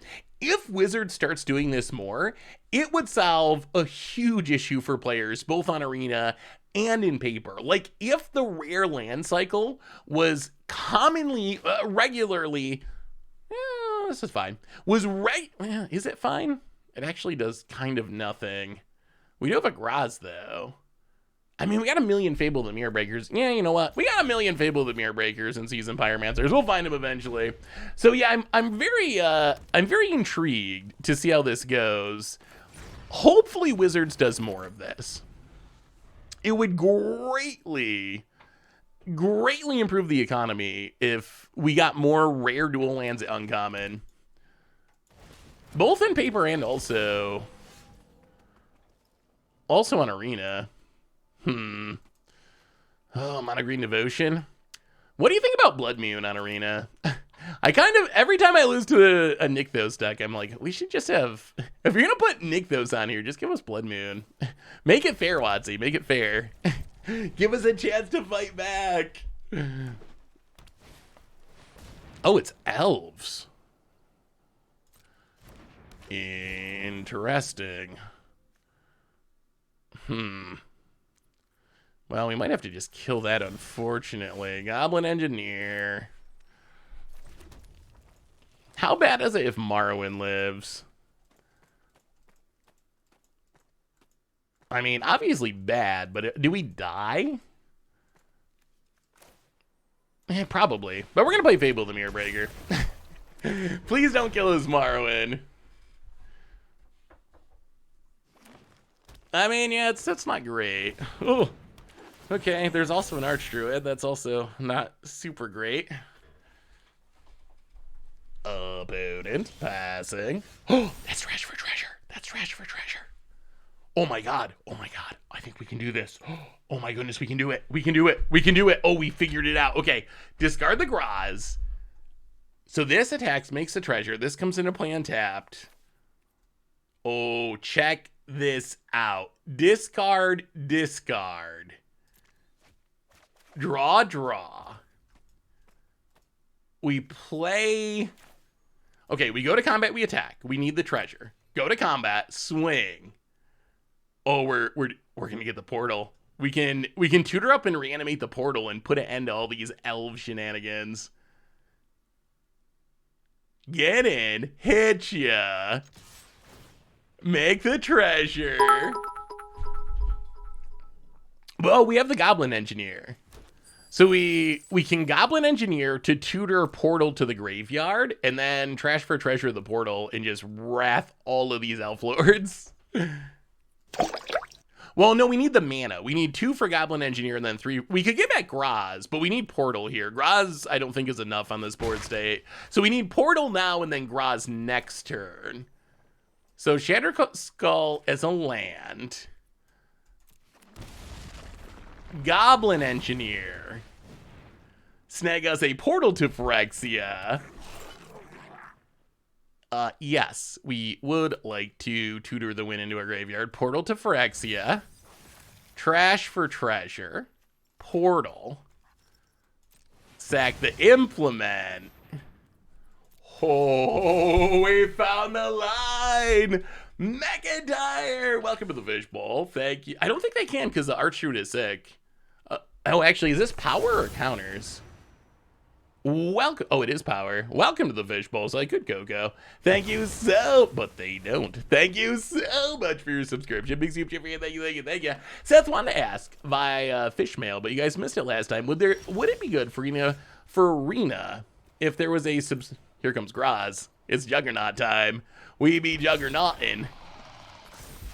Oh my god, and a Sundering Titan. This keeps getting better and better. Voldaren Epicure is a Juggernaut. Yes. And then Scrapwork Mutt also is a Juggernaut. I wish they looked like Juggernauts. I'll give Magic Online a break because it's 20 years old, but I was really hoping they would actually look like Juggernauts. I think that would be hilarious if they actually look like Juggernauts. Go to combat. Attack you a smidge. I mean, opponent could still have Coco. Although I don't think they're getting out of this, even if they do. Juggernaut you for... Wow, they did have it. Why didn't they cast it? Why did they cast it? Megan Dyer, welcome to the Fishbowl. Thank you for your subscription. Big super video. Would it be a good idea, Freen, if there was a subscription service, say, like, pay some amount of money a month to get access to the full card list without me to buy them or use the wild cards? Would it be good for Arena, even if it was something that Wizards would do? I think it would be great for... players. And I want to say that it would be good for Arena as well. Although I guess I'm not 100% sure if it's good for Wizards or not, because they charge a lot of money now. In theory, like, more people would pay, and then even if everyone was paying less, more people would pay overall and they'd make more money. But I don't know the WotC numbers, but I do think it's something that's worth considering for sure. It works on Magic Online. Like, that's what pretty much everyone does on Magic Online now. Like, very few people actually buy cards on Magic Online because you can just use the rental program and it's so much more efficient and better. The scam deck. Yeah, the scam deck. The scam deck's tough. Well, let's Sundering Titan. Why not? It's a Juggernaut. Watch us lose somehow. Is there a way we can actually lose from here? That would be annoying. Sundering Titan is a Juggernaut.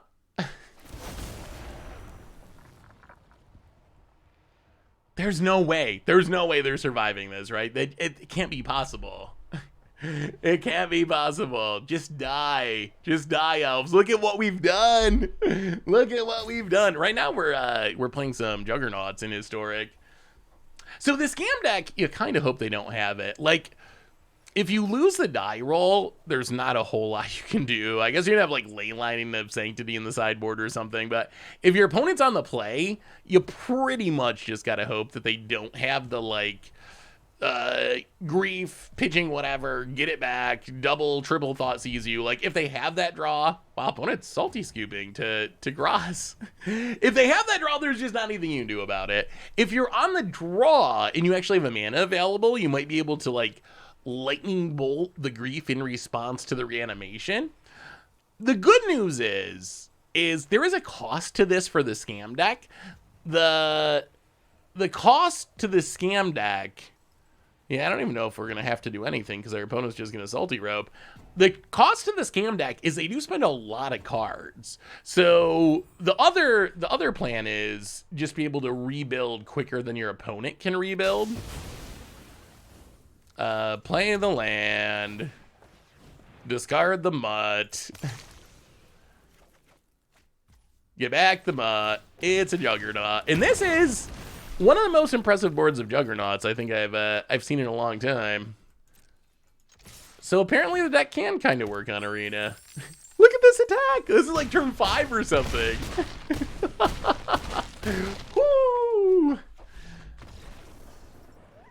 I wish they would figure out a way to make gift cards on Arena too. That's something I've run into in the past. Like, I was trying to get my little nephew into Arena and he really liked it. But then he kind of hit the wall where he had played all the new player stuff and he wanted to, like, do cool things, like stuff he saw in videos. Like, oh, he really liked the Gearhulk deck we played a long time ago. He really just loved the idea of the Gearhulks and, like, the big things that they did. But there was no way for me to, like, give him that deck. I couldn't. It was like, well, I guess you, like, get your dad to use his credit card and I'll give him money for it or something. Like, there was just no easy way to, like, facilitate that. So I wish there was a way that you could do more of that. I wish there was gift cards, deck. They've talked about deck lending. Like, if there was a way I could just be like, hey, use this deck for a while. Like, that would be super sweet. So I hope they do more with that. I kind of hope Amulet Titan goes. That deck's pretty busted. I decided to summit to Commander. I built Sephiroth Dungeon deck, Indicative and Indicative and Monarch together made the entire table lose so many triggers. Hey, that sounds sweet, Cordius. How are you liking Commanders so far? Well, Brother Sudend is good. Obliterating Bolt's good. Abrade's good. Platinum Angel, they're gonna have Artifact 8, right? They're probably gonna have Artifact 8. Platinum Angel would be funny if they didn't have Artifact 8. Maybe it's still worth it as a one-of. Sunray Titan's bad. Maybe we play Angel instead. Ilmag, welcome to the Fishbowl. Thank you so much for your subscription. Big super for you. Thank you, thank you, thank you. Why aren't you sorting any Mind Goblin? Oh no. Try that one on Tomer. Try that one on Tomer.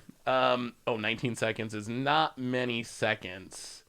That is not a lot of seconds. We are just going to trim. Oh, we don't want to be doing this. Okay. Oh, wow, that was not good sideboarding, but we did it. I opened 4 packs of Unhinged last week, $20 each pack. Thought I was going to lose my money just to all that sideboarding for nothing. Just to open a foil Blast from the Past, which last sold for $88. Ooh, I didn't realize you could get value out of Unhinged packs. I guess the foils. Strixhaven Rough Drafts. Ooh. I would say it's possible, but not super likely.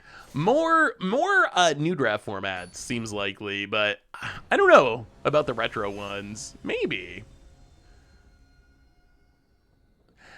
Do you think Arena Center is fun to play currently? 8 of the top decks are poison counter themed I play against. Kind of boring. 1 is dominant. The others are red aggro and mono black. So Frigidity on Pendrick, have you tried best of 3? I think so. I play mostly, almost exclusively best of 3. Oh, I got a quick Graaz. I play almost exclusively best of 3. In best of 3, you run into Toxic on rare occasions. It's definitely not like, I guess it's like a tier 2 deck. Mono Red's kind of the same. It's a deck you run into every once in a while, but it's certainly not breaking the format or anything. So my advice would be to, if you're interested, maybe give best of 3 a shot, just because my experience is in best of 3 is very different than what you're describing in best of 1. So yeah, I enjoy standard right now. I enjoy they're playing Land Destruction. My experience is it's very how do we do this? Well, synthesizer, see if we can hit a land preferably. No. Well, okay. Hold Aaron Epicure, ping ya. Hit you with the mutt. Oh. This is why you don't lose the die roll to Land Destruction. If Land Destruction's on the play, they actually have a chance. If they're on the draw, they don't really. Well, synthesizer. Can we hit a land this time, please? Yes. Play the land. Hit you with the dorks. Eventually they're gonna run out or die to our scrapwork mutt beatdowns. About it. Lair of the Hydra. Come on, we only need 1 turn to make Juggernauts. 1 turn. 1 turn without the destruction. Okay. Shatter Skull Smashing. Now I don't even know if we want to make Juggernauts.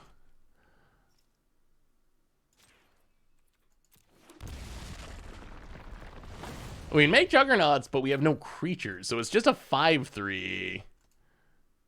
Let's Fable the Mirror Breaker. Let's get the board set up first if we can. Fable the Mirror Breaker. Go.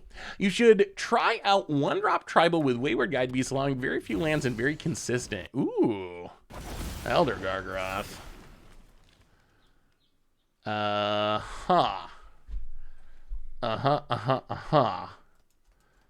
How can we do this now? I guess we need a portal, really.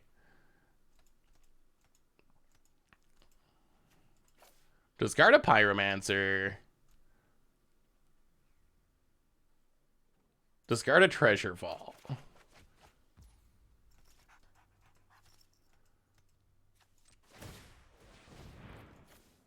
Discard a Portal.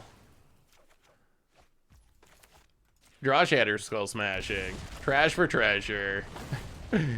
Alright, opponent. Yeah, you gave it a go, Land Destruction.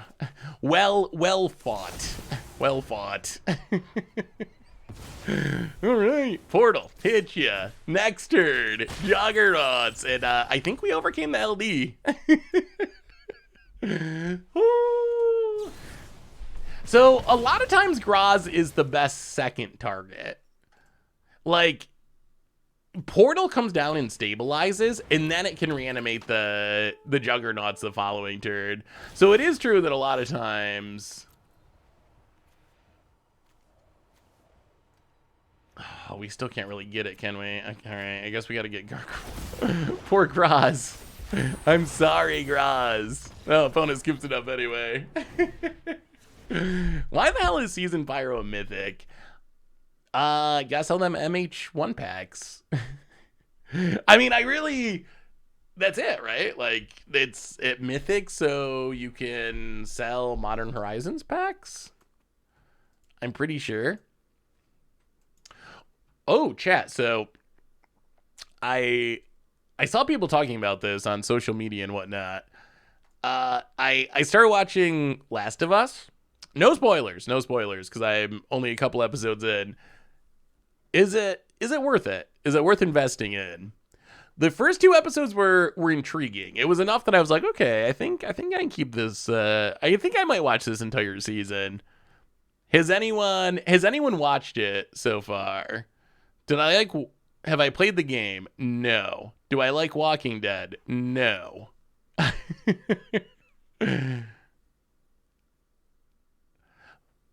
But they could dejuice Caboose. Just because they haven't yet doesn't mean they won't. I've enjoyed it. I'm a few episodes in. It's been good. Every mouse is addicted to it. Legendary series so far. Do I like a good... I mean, I like a good series. I have not played the game, and I'm not watching should. I didn't actually know... Wait, Walking Dead is better? It is, I mean, it is basically a zombie show, right? It's so funny. Is it a series, or is it like a mini series? Like, is there going to be a season 2, or is the entire story this one run? Walking Dead is a oh no. I forgot what we were even playing against. What did we just beat? Oh, Land Destruction. Boo. We should have sideboarded slightly faster. Chandra in. Sundering Titan out. And you know what? We'll just run it like that. So wait, it's based on a game? What is a Last of Us game? Walking Dead was good for a few... I never got into Walking Dead. I don't know, zombies, I don't mind zombies, but I've never actually been super into it. Seriously. I know you think I'm trolling, but... It's a game? Hey, I'm gonna have to Google this. It's a real thing. The Last of Us. Wikipedia's got us. Developed by Naughty Dog.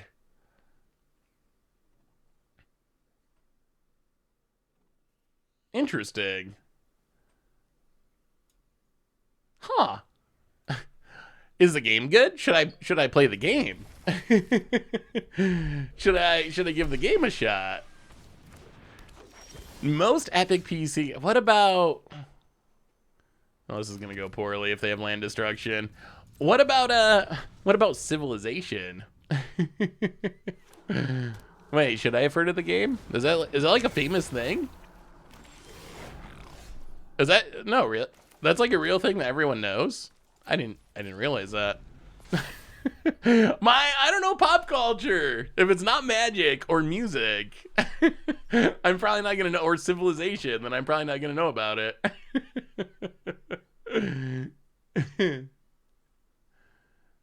or like Nintendo era. If it's like Tecmo Super Bowl, I could play some Tecmo Super Bowl. Halo, OG Halo. But yeah, after that, I mean, you could keep naming off pop culture stuff. I bet it would take you a while to hit something that I actually know, even if you were trying. Like, I guess if it's like super pop culture-y, maybe I would know just accidentally, like because it was on the radio or the TV. But Naughty Dog treats its developers like such dog poop that I refuse to play their games. Oh, is that where the name comes from? they named their whole company after it. Opponent. I guess we should have brought in Brotherhood and hits us down to 14. Well, play a land. Pyromancer. Discard some big stuff. Draw some lands. I mean, in theory, we can reanimate next turn. Is it just too late? Is the question. Opponent discards us Anger of the Gods. I wish we had an Anger of the Gods. Is it just too late? Let's see how they attack. Land destruction would actually mess up our plans here too. Opponent. Oh, they drew Shatter Skull Smashing. Yeah, that is pretty not great. Opponent. Shatter Skull Smashing is away our board.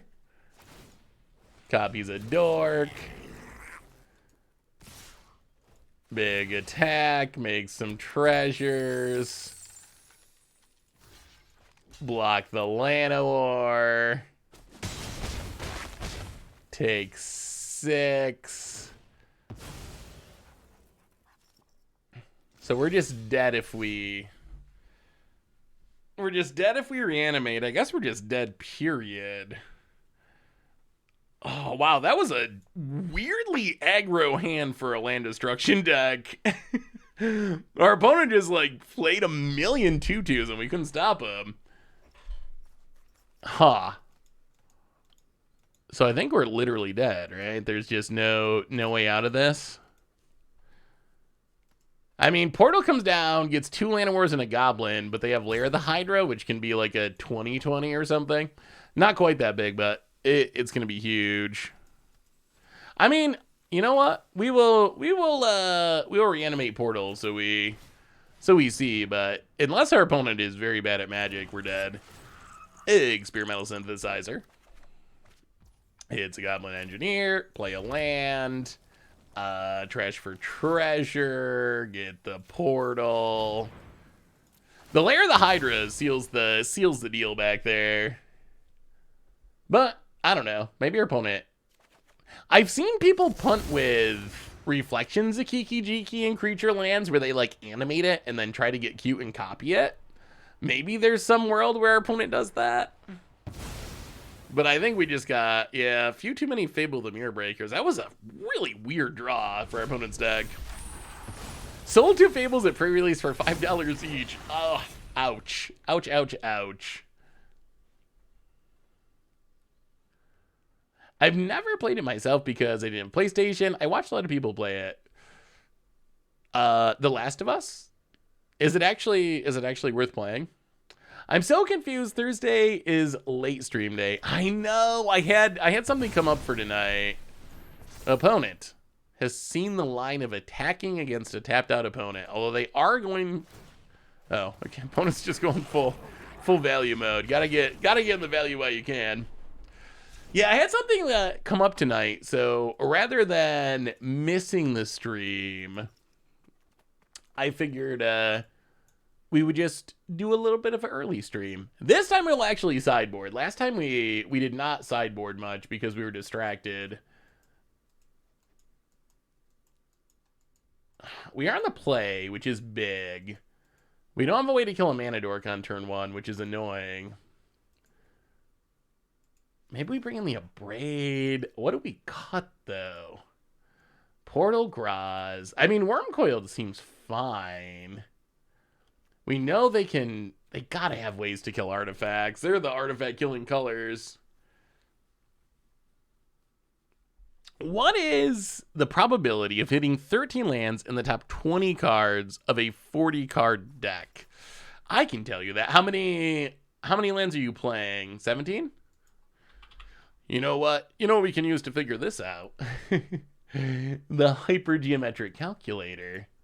The all-powerful hypergeometric calculator. So maybe we don't want Chandra. And like go down one of something. Maybe we go 2 and 2. It does seem we saw the same thing in Modern where Graaz is sweet, but a lot of the times we really needed the portal. So I honestly I wonder if the deck would be better with no Graazes and all portals. Would that make the deck more competitive? It actually might, as sad as that is. Umage, welcome to the Fishbowl. Thank you so much for your subscription. Wait, I'm getting punted between games?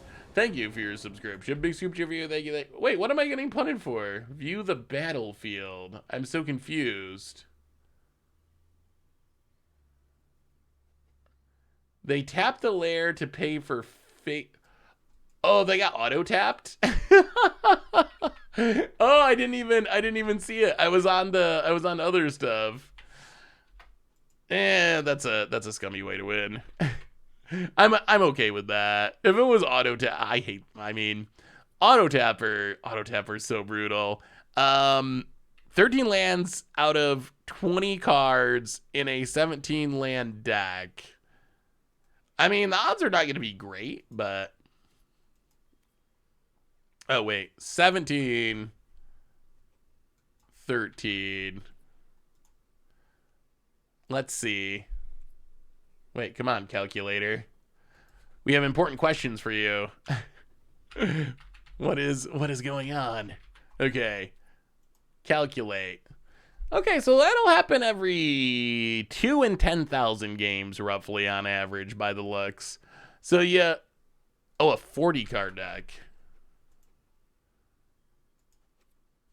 Okay, so that makes it a little less good. So, 5 out of every 100. I mean, not great. So your odds. I guess we gotta actually play this game. Yes, we will play first. Okay, we can kill a mana dork. That's fine. We're not close to reanimating. So you will draw 13 or more lands 0.004% of the time. You will draw less than 13 lands 99.5% of the time. So yeah, about 5 in every or 4 in every 1,000 games. So the odds are not high. They're pretty unlucky. 2 zeros usually means you're pretty unlucky. No, we're playing some historic today. We are reanimating Juggernauts. Yeah, I mean, I feel like I would probably, well, I don't know. I don't mind that we scoop to the auto tapper. Our opponent didn't actually punt. Arena's just crappy sometimes.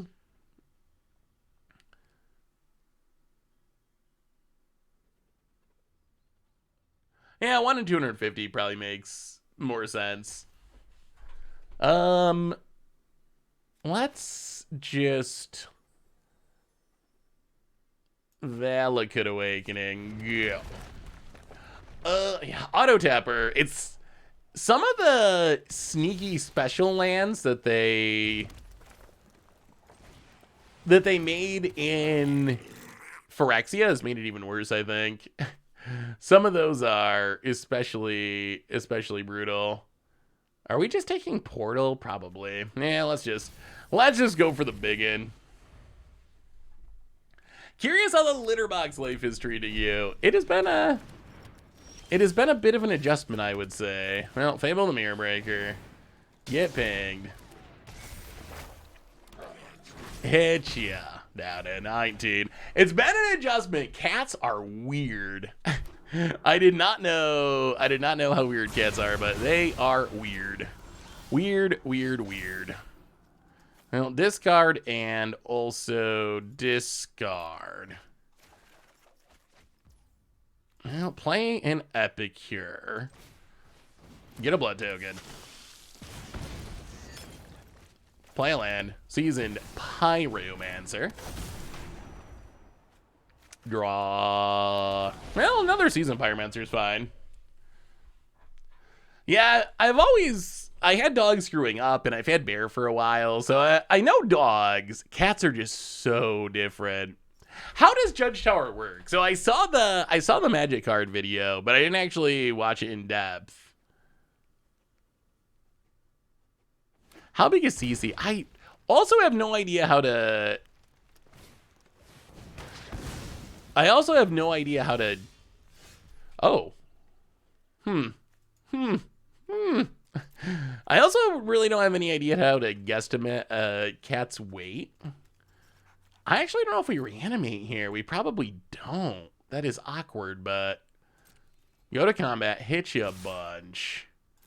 Actually, this is where Graaz would be awesome. If we had tutored up the Graaz, it would have been really, really good, but we didn't.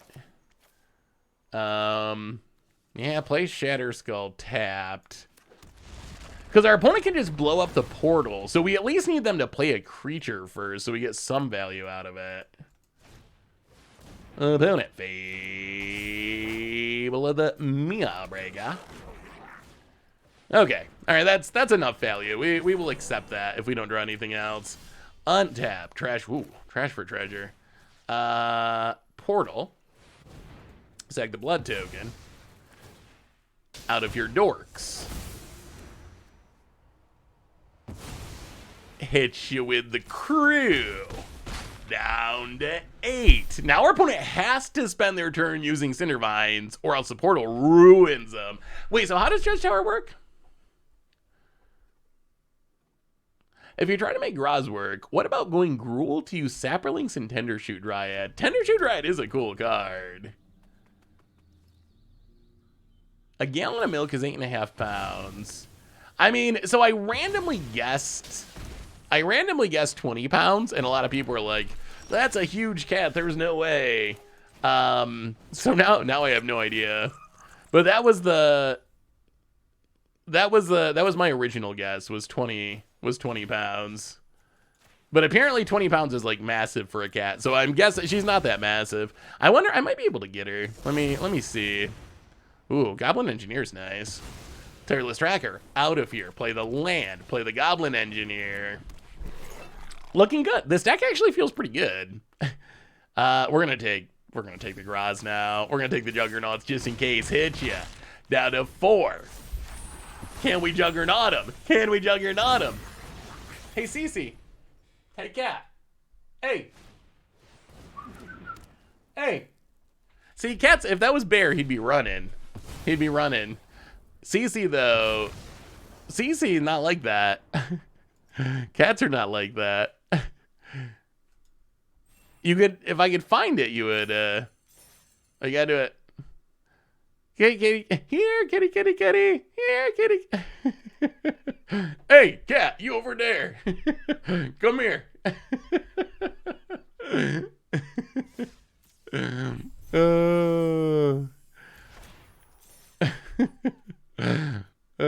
Cats, yeah, oh my god, yeah, she's like a million times smarter than Bear. It's pretty funny.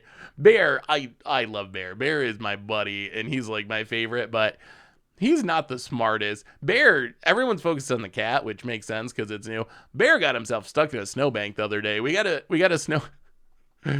snowstorm, and I took him out for a walk, and he went down like into a field, and he tried to get back up, and he just got straight up stuck in the snow. He's not the brightest. He's not the brightest dog.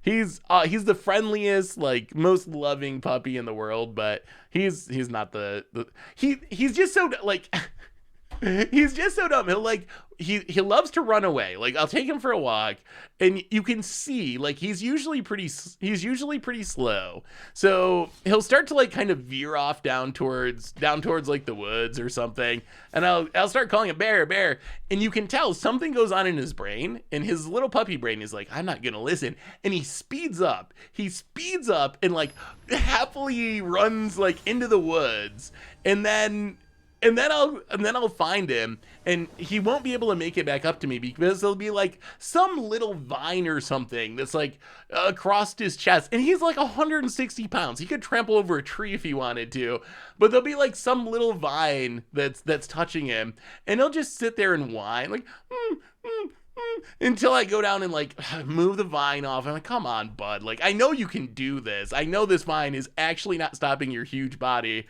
But no, he's just, it's got him. He's not smart enough to get through a vine. Yeah. I'm like, dude, I know you can do this. Like, seriously, buddy.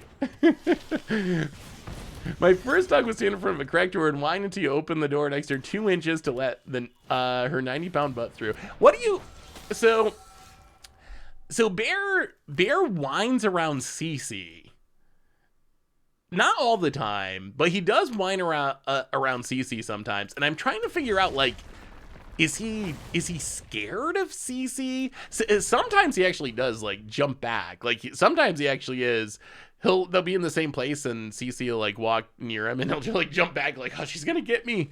But I can't figure out if he like wants to play with it and be friends, but Cece's a cat and not interested in being friends with him, so he gets like sad, or if he's like, yeah, if he's nervous, if he's jealous. It's definitely been strange. For Judge's Tower, you have to play every card in your hand as soon as possible. It's a shared deck. If a player misses a trigger, they lose. X is always 3, and you have to target anything you could target. And there's no mana, right? Like, everything is free. Wow, opponents getting frisky. How do we do this? So we can discard Graaz, reanimate Graaz. Is that even good? You know, I guess we block the Undead Augur. You know what we need is, we need Portal again. That is always the story. Where's our Portal? Discard Graaz, discard Scrap Work Mutt.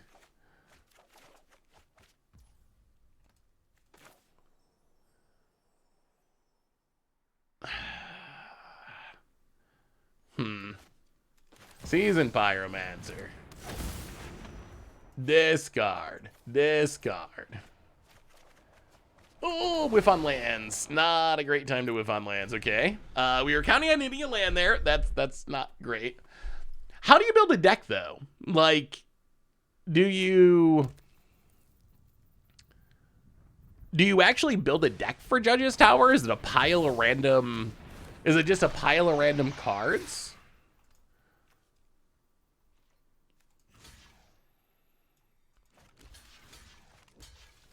Oh, we're going to lose to Mono Black Devotion of all things. Interesting.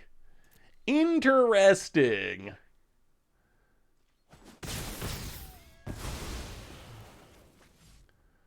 Opponent drains us.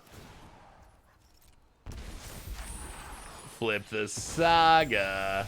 Yeah, we're going to get super punished for discarding those lands. I think discarding those lands is actually going to be primarily responsible for us dying.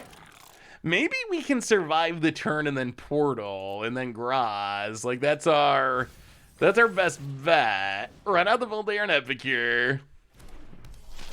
There are standard sets that people proxy copy and then modify, is what I've seen. Printed a bunch of Infinity cards to make things worse than everyone. Oh, okay, so it's kind of like a cube list or something then, where people have a list that they typically use. That makes sense.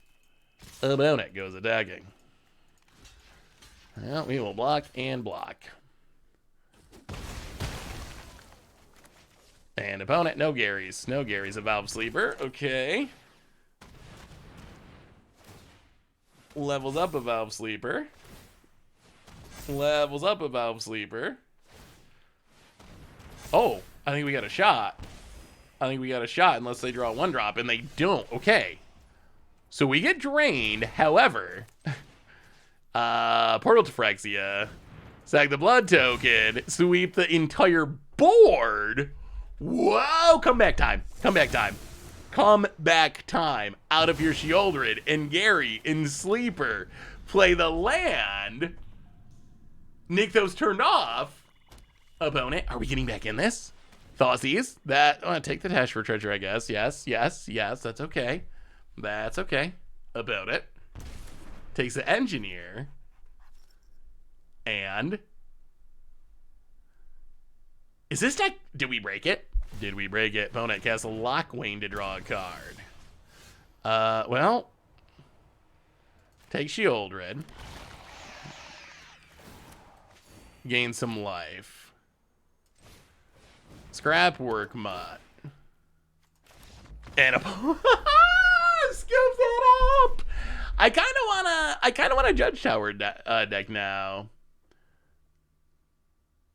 Oh, I didn't notice that they were selling for that cheap. Weren't those like super expensive and hard to find? Yeah, I'll have to try Judge Tower at some point. It sounds interesting. Interesting enough that it would be worth trying. Oh, did you see that? I wanted to ask you about this too. I don't know if this is. How do you think of the Commander RC? Is the Commander RC just a group of like content creators essentially? I don't know. I was reading, so Sheldon posted. Yeah, maybe we'll see if we can do a Judge Tower like Commander Clash episode. That could be very interesting. So Sheldon did the like Commander State of the Format article, and it was, things are going good. We're going to do this, social, creative, stable. And I was reading through it, and then I got to the end, and there was a pretty big section about like supporting the Patreon and, giving us money and whatnot. And I don't know. For some reason, I don't know why this is, and it's probably not fair. For some reason, I always have thought of the RC as like, I don't know, politicians or something. I guess maybe that's like a nonprofit organization. Like it's just like, I don't know, like judges in an event. Maybe that's what I'm looking for. Like if you're the judge in an event, it would be weird if you were asking players to give you money, because then there would be like this perception of like bias or whatever, that like you're paying to get a good ruling from the judge. And if I was the opponent, I would be like, that's a little weird. Like even if the judge is like perfectly an amazing judge, I would still be like, yeah, that's a little strange. That's also true. And tons of like content producers have Patreons, and it's great to support the people that you like and that are doing things that you appreciate. Like, so on one hand, like no one thinks twice about whoever, like name a content creator having a Patreon with reward tiers and so forth. I don't know. So I don't know why the RC, for some reason it seems like, I don't know. For some reason in my head it seems different, but then when I really think about it, I'm like, is that even fair? Like, should it actually feel different? Maybe it actually shouldn't feel different, and I'm the one that's being weird to even think of it differently. Gavik, welcome to the Fishbowl. Thank you so much for your subscription. Big soup to you. Thank you. I'll play a Mountain. They do have to get paid for their time running the RC. I mean, do they? I mean, I guess. But at the same time, if it's a job that you're getting paid for, then isn't it a situation where is that a good thing? Is it a good thing if it's a paid position? Because then I would think if it was a paid thing and it was a job, and people are like, we don't like how you're handling the ban list, then when people fire you or whatever and and hire someone that they liked more, like, it seems like it being a job would have further complications to it, potentially.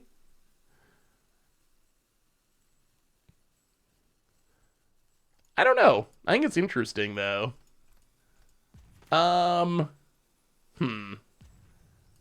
Yeah, I guess we should just Fable. Fable has potential to make an artifact next turn, which seems better.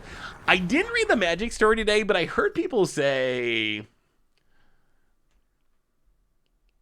that Elish Norn won, right? Did Elish Norn, like, kill Shieldred or something?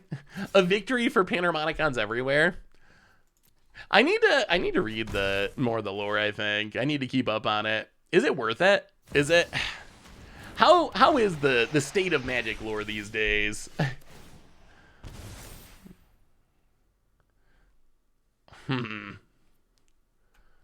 Boy, this combo actually seems very effective. So we get to Shatter Skull untapped. Goblin is Trash for Treasure actually just busted? We're just kind of crushing people with this deck. It does mostly involve Portal, but still. Oh no! Oh no, this doesn't quite work. Oh, that's awkward. Yeah, we don't I was thinking we could do it this turn, but we don't have enough mana. Yeah, that's actually kind of bad news. We don't have the artifact. Oh, and if we play this, we get double drained. But we have to play this? Oh, no. Okay, so actually maybe we don't. Maybe we don't win this one. Miscalculation of the mana. Well, pass the turn. Get Shieldred twice. Yeah, I wasn't thinking that we needed the artifact for mana. And then we bolted ourselves for no reason. Oh, what a disaster. Okay, maybe we're dead.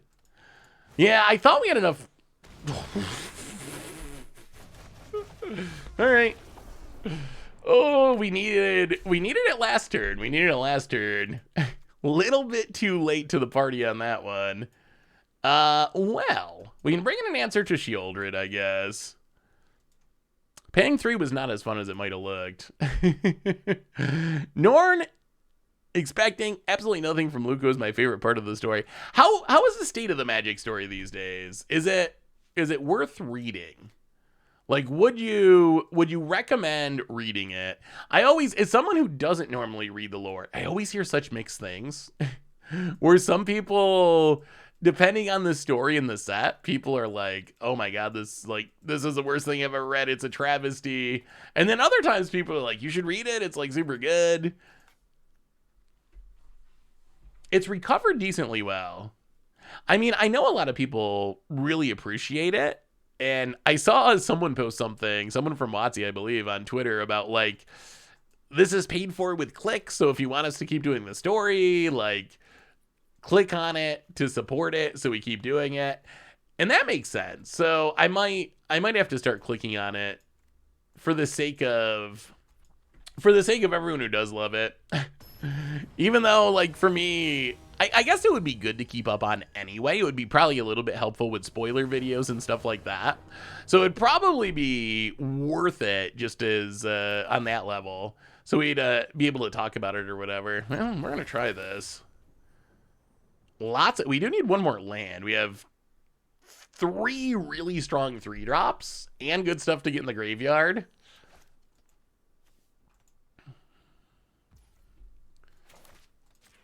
So I heard there was something. Did they specify which sets are going to be in? Did they specify which sets are going to be coming to fight against the Phyrexians in March of the Machines? Is it... Well, Goblin Engineer. I don't even know what we tutor up here. We need a land. We need to draw... I guess we take Scrapwork Mutt. Worst case, Scrapwork Mutt can probably maybe find us a land. Well, we'll try. All right, Scrapwork Mutt, get it back. Pitch the portal, please. Okay. Not as smooth as we were hoping, but that is a land.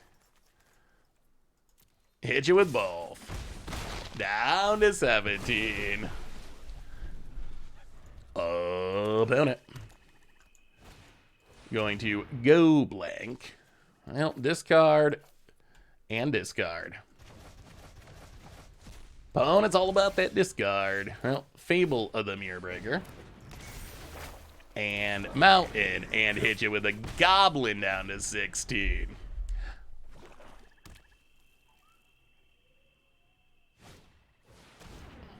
Wow, opponent go blank tribal over there. Well, I guess we pitch the brothers it in.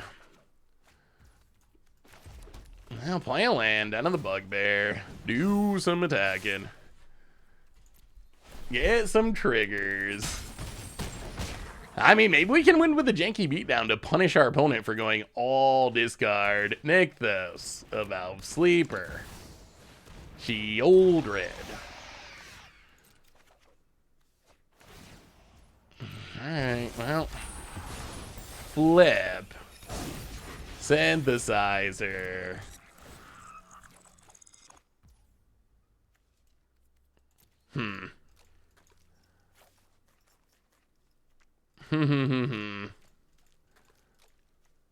This does. Oh, this is a kind of bad timing for this trash for treasure, isn't it? Do we really just have to let it go to waste? Oh, that feels bad.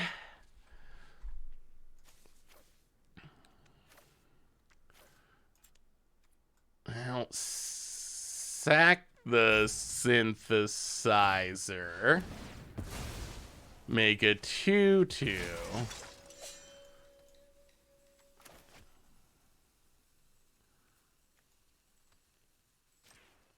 Shatter Skull Smashing tapped. All right. Well, can we beat a Sheoldred and a Valve Sleeper? Yeah, if we had haste, we would have been able to do some sweet things if we could have used this reflection. We could have, like, reflection, copy this, tutor up something for the graveyard. We can do a little looping of this synthesizer for card advantage. Well, opponent goes all the way, draws a card. And I imagine they're not attacking here. Opponent passes. Epicure, not really very good. Well, synthesizer. Sack. Get it back. It's a mountain. Sack the synthesizer.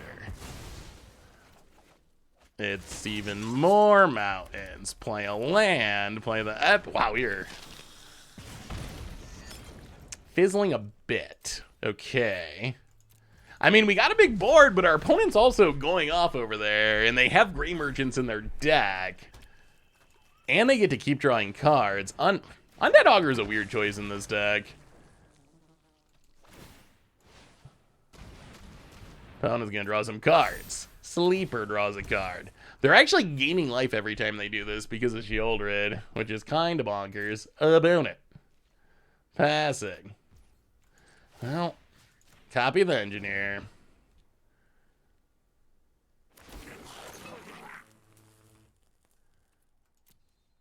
Tutor up. What do we have in the graveyard? Do we have a portal? We do not. I mean, we probably take a portal just in case we find the trash for treasure. Get the portal. Untap. Draw useless land, get drained. Get back this. I mean, look at all this value we're generating. Engineer. Hit a synthesizer. Play a synthesizer.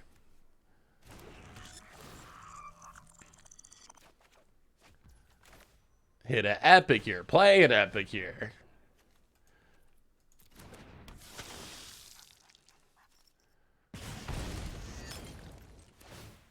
Copy an engineer.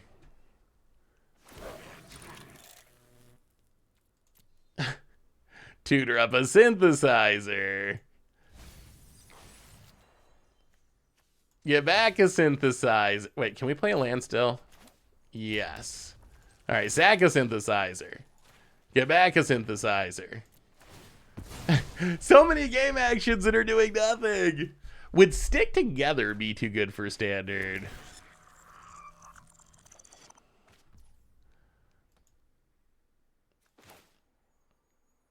I'll play a scrapwork mod.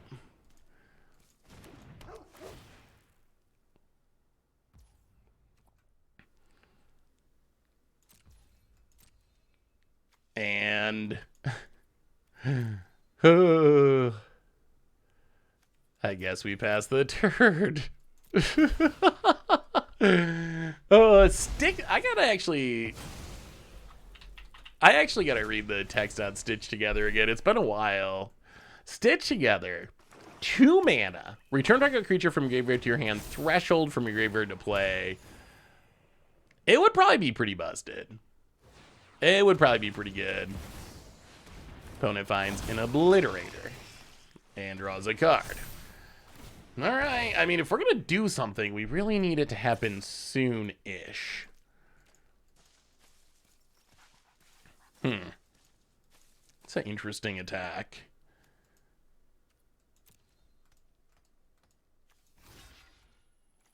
Hell, I guess we kill it. Get it off the battlefield. Opponent draws a card, gain some life. Come on! Reanimation. Alright, we get drained. Season Pyromancer.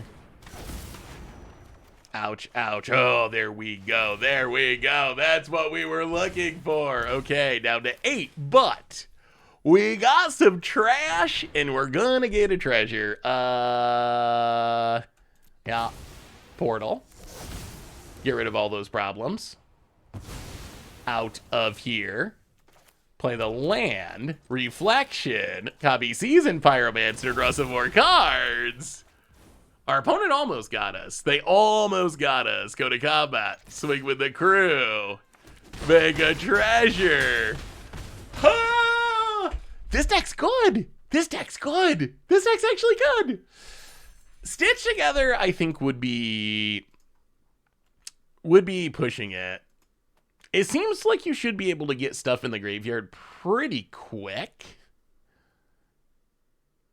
I mean, if we look at our current standard and think about current standard, between like Fable of the Mirror Breaker, Blood Tithe Harvester, and decks aren't really built around it. I don't know. What do you think? Oh wait, not Stitch Together? Oh, I don't even, what's Stick Together? Oh, I don't even know what Stick Together is. Okay. Alchemy Horizons Baldur's Gate. Okay, 5 mana. Each player chooses a party from among creatures they control and sacks the rest. Oh. No? I don't think so. I mean, so let's say... Well, no, I knew that Stitch Together was a card, and I didn't know that Stick Together was a card. So I just went with the one that I knew was a Magic card.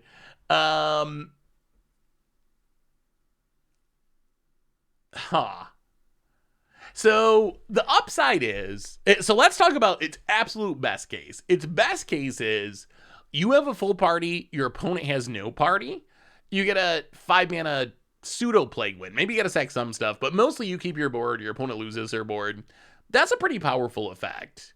On the other hand, a lot of the time you won't have a full party. Your opponent might accidentally have some of the party types on the battlefield. I don't think it would be too good. I don't think it would be too strong. Yeah, this is a card that honestly when we had Party, it might have been a positive because Party was such a flop mechanic. Like, it just wasn't good enough. Maybe a card like this would have actually made Party into a more legit thing. Party is the kind of mechanic that I feel like could use a little bit of a boost of support. Hey Seth, I saw your modern mono black burn deck you played. I was wondering if the deck could play Temporal Extortion at the top end to speed up the game, close it out. It's the ultimate Punisher spell. Speaking of color pie breaks, I will also say if a card's from Planar Chaos, I give it a pass for being color pie break, because that's the whole gimmick. Like, that's the whole point of Planar Chaos. 4 black mana. When you cast a spell, any player may pay half their life rounded off. If a player does counter it, take an extra turn after this one. So, maybe. The thing I don't like about it is if you've already damaged your opponent a bunch, it gets a lot worse. Like, if your opponent's at 2 life, or 3 life, or 4 life, this card's just not dealing that much damage. I assume your opponent is usually going to pay for it. On the other end, if your opponent's at 20, I guess if your opponent's at 20, you're probably doing poorly and they're like, sure, take an extra turn. But that would be 10 damage for 4 mana. I would lean towards no, although one card that we didn't play, that I've always wanted to play and never found a home for, that might actually be for Blackbird, is Dash Hopes. Dash Hopes, it's a counter spell in black, except any player can play 5 life to counter it. I feel like this probably actually could work in Blackbird.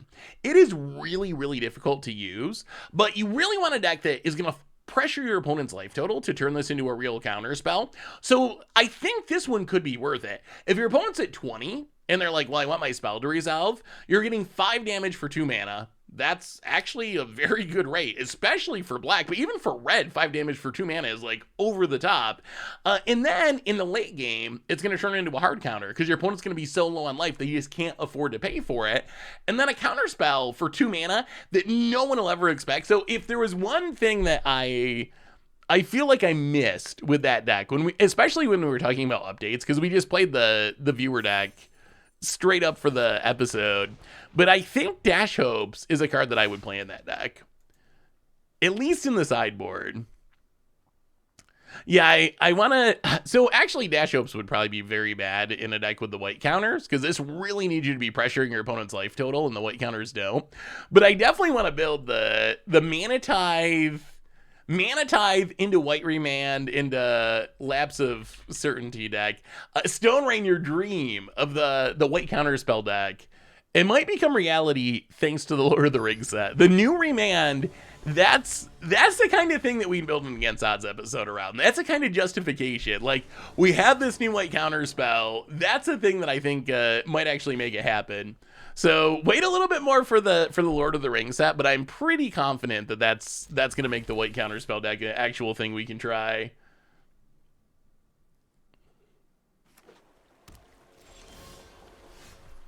But yeah, the extra turn spell I'm a little skeptical of, honestly. Well, down to the Bugbear. Go. What do you think about support sets, like 30 card sets between sets to upgrade some archetypes? Oh no, rogues? I've never beat rogues. Oh dear. Oh god. Oh geez. Opponent. Oh boy. Opponent. We'll cast a Goblin Engineer. Would you like to counter it? Rogues. Thyden! Is rogues a thing in Historic? Not really. There's a few crims out there that try to make it a thing. Dryden! Welcome to the Fishbowl. Thank you so much for your subscription. Big super for you. Thank you. Support sets are interesting. Kind of like Alchemy, but in paper. And the cards would be real because the cards would exist in paper. The idea is interesting.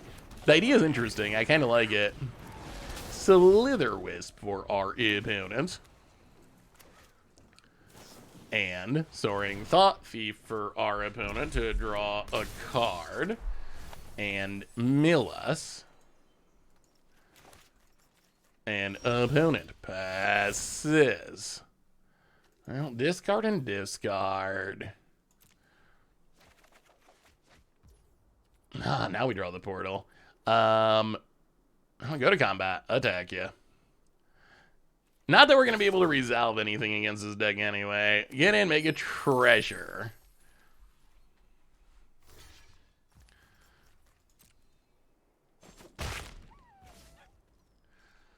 Do we go for it, chat? Do we go for it? I mean, what do you think about supplemental sets?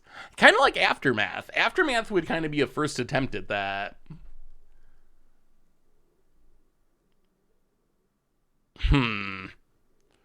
What are the odds that they don't have a counter? Like, we can Scrapwork Mutt, discard Portal, play this untapped, trash for treasure, just keep playing Reflections.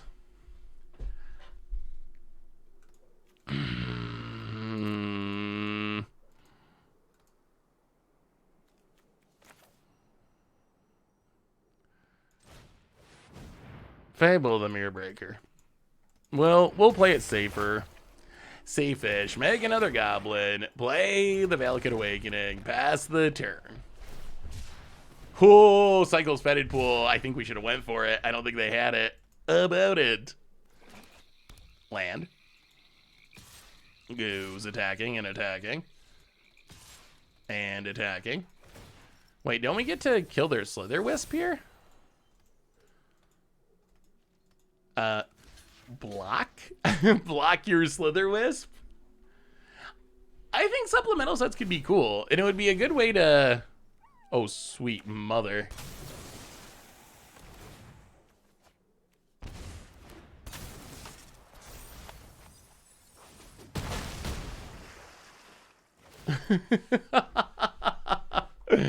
Alright, opponent takes our Graaz. Okay. We might be okay, though. We might actually be okay. Discard a portal. Discard a land. Play a land.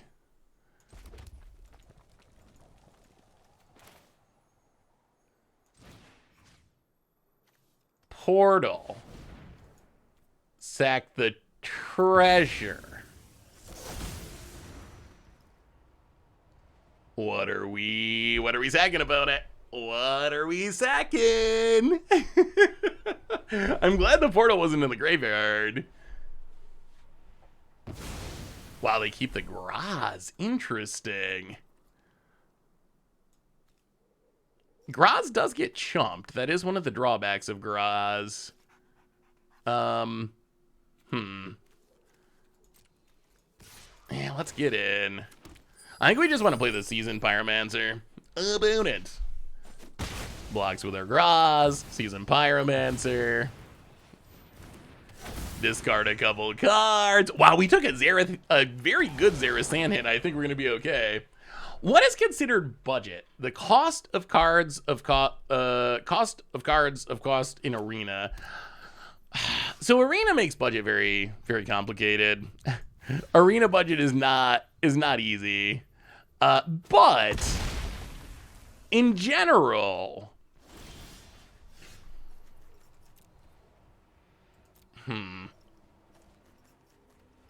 well, maybe we'll play your deck. Let's take the Xerath. Oh, Tegnuma, opponent. Just let us beat you.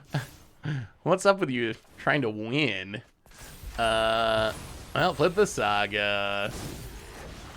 Den of the Bugbear. Voldaren Epicure Pigna. Copy Pyro. Draw some cards. Discard the Scrapwork Mod. Fable of the Mirror Breaker number 3. Maybe it just doesn't matter what you're doing if you have Fable of the Mirror Breaker and in Seasoned Pyromancer. You just churn through your deck so well. Opponent Cunning Nightbonder. Gonna do a little blocking. Thankfully, we don't have any walls, so we can block. Dogamith for the 43rd month. Welcome to the Fishbowl. Thank you so much for your subscription. Big super for you. Thank you. Yeah, early stream today. I had something come up tonight that I gotta do. So rather than canceling the stream, I figured the thing to do was just do an earlier stream. So at least we'd still be able to have some streaming action.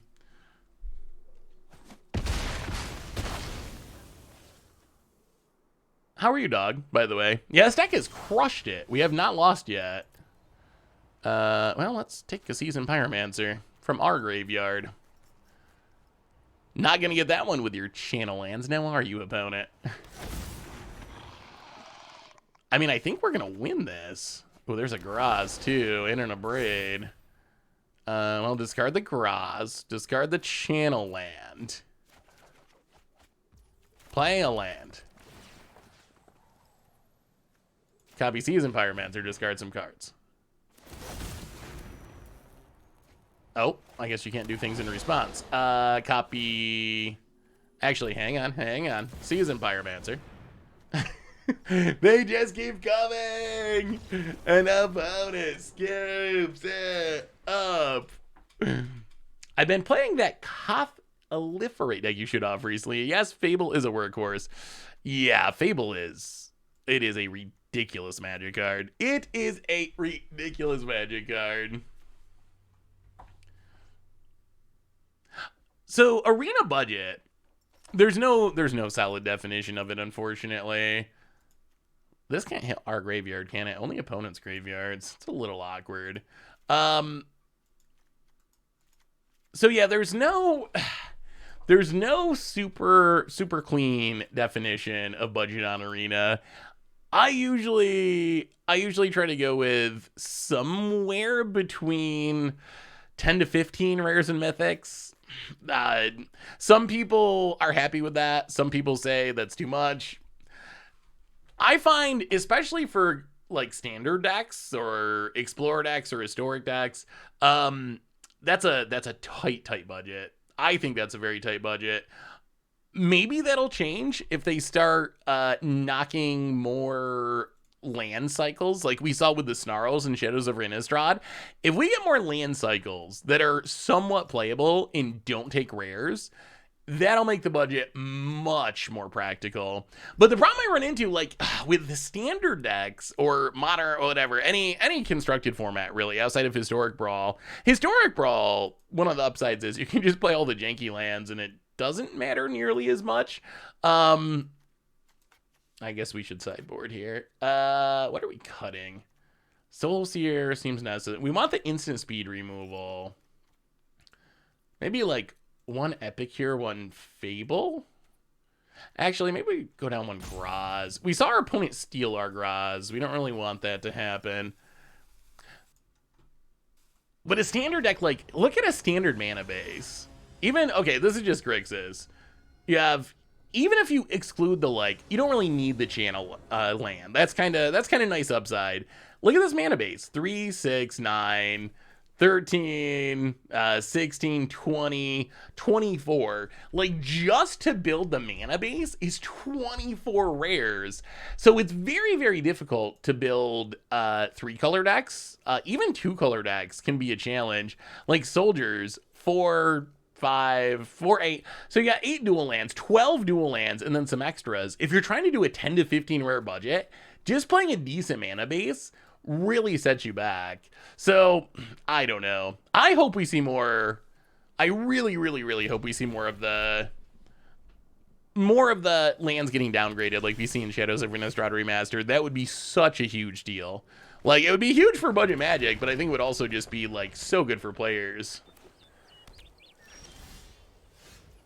Have you heard Here We Are Juggernaut by Coheed and Cambria? Oh boy, maybe a long time ago. I had a friend we actually used to, his nickname was Coheed because he kind of looked like someone from Coheed and Cambria, but he also really liked Coheed and Cambria. I never really got into Coheed that much though. I know they're really good at what they do. Wow, it's a lot of Shatter Skull Smashings. I know they're really good at what they do. I've just never really gotten into them, so maybe a long time ago, but I'm not even sure. Arena should sell all rare land packs. Rare lands is a huge consumer of rare wildcards, and that stops a lot of people from building new decks. I agree. Although, I also sometimes wonder if that's a feature or a bug from Wizards' perspective. Like, is the fact that it costs a ridiculous amount of mana? Yeah, Yeah, let's just kill a Thieves Guild. Is the fact that it costs a ridiculous amount of mana something that Wizards considers a bad thing they're trying to fix?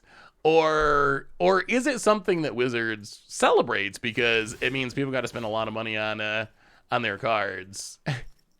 I'm not sure Wizards thinks it's as bad of a thing as we do, although maybe they do now that we see the Shadows over Innistrad thing. I really don't know what to make of that. Like, do you think the Mo mana, mo problems? Do you think that the downgrade for Shadows over Innistrad Remastered means anything? Do you think that's meaningful? Like, is that a sign of good things to come?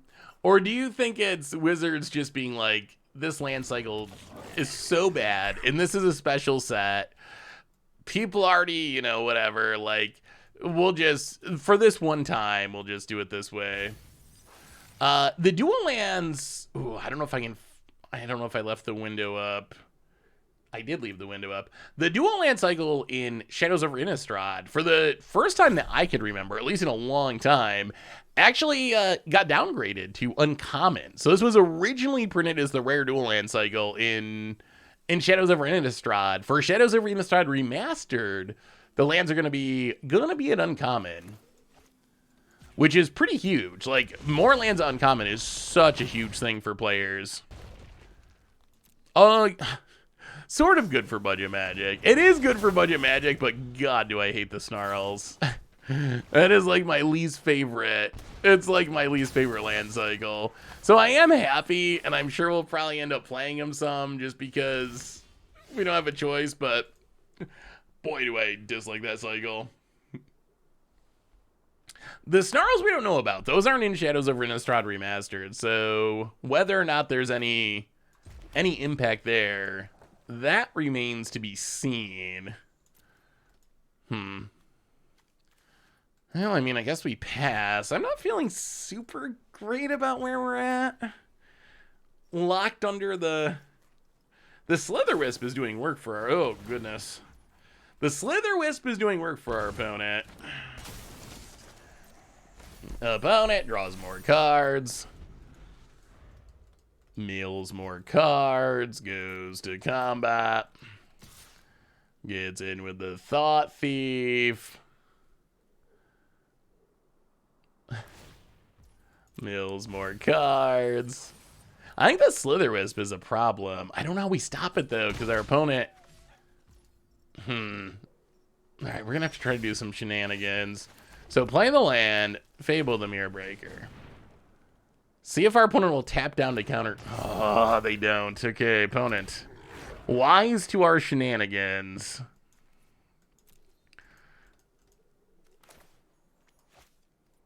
I'll go to combat, do some attacking. Actually, don't do some attacking. I guess next turn. Next turn is the turn we got to try to do things. Oh, no. 2 Slitherwisps. Things are getting worse. Things are getting worse. We're getting crimmed. We're getting crimmed brutally. We could have made tokens last turn, but our goal is to resolve this Brotherhood end, so I don't know if it's worth it, considering that our main goal is to get Brotherhood end down. So our hope here...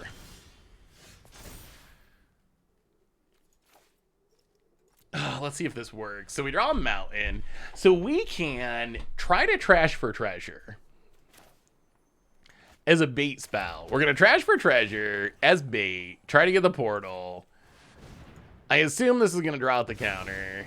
And then maybe we can resolve Brotherhood end. About it. Alright, I mean, this is not good for us. This does mean we should be able to sweep the board at least. And then maybe the fact that our opponent apparently doesn't believe in playing lands will come back to haunt them. Go attacking. Opponent blocks. Well... Sweep him away. Sweep him away. Pass the turn. Opponent 3 lands at the moment. They must have drawn one by now. All right, draws a land. Untap down to 18. End. Passes. Maybe. Okay, we're back in it. We're back in it. Opponent discards the hand size.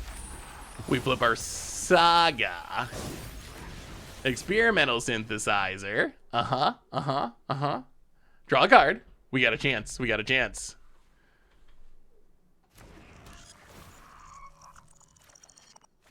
Well, Den of the Bugbear is better than most lands.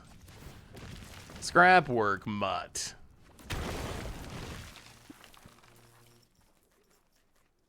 Discard the mountain. Draw even more mountains. Go to combat. Hit ya. Alright, Bone has a Soaring Thought Thief. Sure. And blocks. Maybe we still end up losing. Alright, pass the turn. Hey Seth, painting my bedroom after the entire house had to be remediated for mold. Thanks for keeping me entertained while I work too. How do you like painting, Deltorbs? I kind of don't mind. Yeah, we are getting mega crimmed at the moment. I kind of don't mind painting. I kind of find painting a little bit relaxing, actually. Opponent gets in, hits us. Mills. At least they're milling our Seasoned Pyromancers. That's a little something. Down to 9. Seasoned Pyromancer. Opponent just drew so many cards with those double Slither Wisps that it kind of feels like none of this especially matters. Seasoned Pyromancer is good. Well, play a land. Seasoned Pyromancer. Resolves. Oh, there's the Trash for Treasure. How do we get it down, though? How do we get it through our opponent's defenses? Go to combat. Attack ya.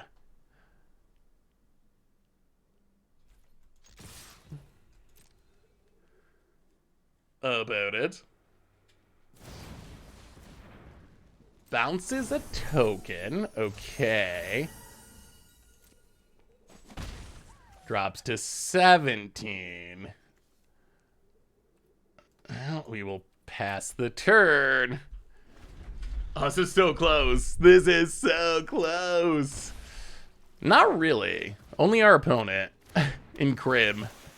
Rogues isn't like an actual like tier deck or anything, but oh, we might have a good turn here. This isn't. We might have a shot. We have so much more mana than our opponent that I think we can try to Shatter Skull Smashing and then follow it up with Trash for Treasure.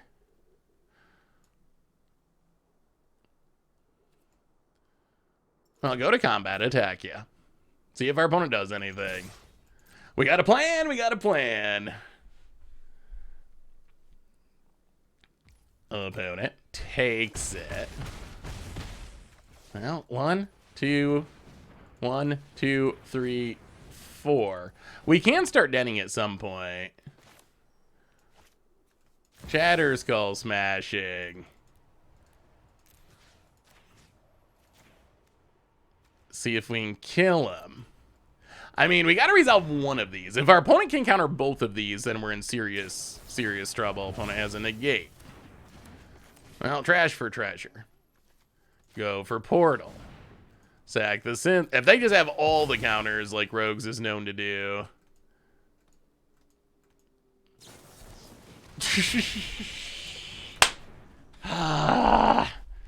Okay, and there goes another Trash for Treasure. Opponent plays a land, goes attacking. Oh, what can we do? What can we do about that? Not a whole lot. Well, Scrapwork Mutt. I think our opponent still needs to have something, right? Discard the Scrapwork Mutt. Scrap work mutt. Wait, is this gonna work? Is this gonna be lethal? Discard a scrap work mutt. Wait, is the mutt better? It's uncount. Oh. Wow. Wait, so if we attack 2, 4, 6, 7, 8, 9, 10, opponent kills this. 2, 4. Is Den of the Bugbear better than... What did our opponent say? I wasn't paying attention. Good game. Yeah, I guess we Den. Den of the Bugbear? You got a combat? I don't know if they're saying good game because we're dead or because they're dead.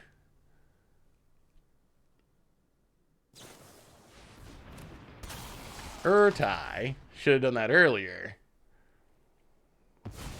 Kills.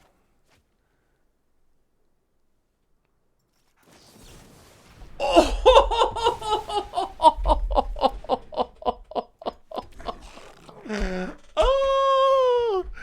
Wow! Their hand was 4 counter spells. Oh my goodness. Oh, like what do we do? What do we do?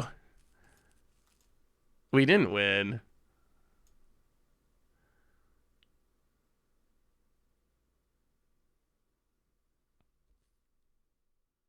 Wait. How do we win?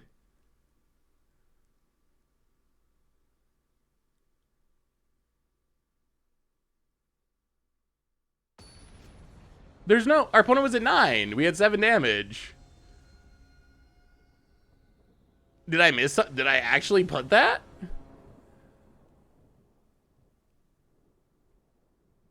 There had to be a bug, right? Like... Oh, there's no way to go back and look at it, unfortunately. Alright, well, we got a little aggro start. Come on, we got to beat the Crim deck. There's no way they went to -5. I know, that much I know. That's not possible. Merfolk Wind Robber. Well, land and Goblin Engineer. Tutor up a portal to Phyrexia. Go attacking. Well, no, there is, but there's not a video we can look at now. There'll be a video in the future. There'll be a video in the future, but I wish we could pull it up right now, but I don't have the technology to pull it up right now, unfortunately. I'll go to combat, attack you. Opponent takes a beats. Synthesizer.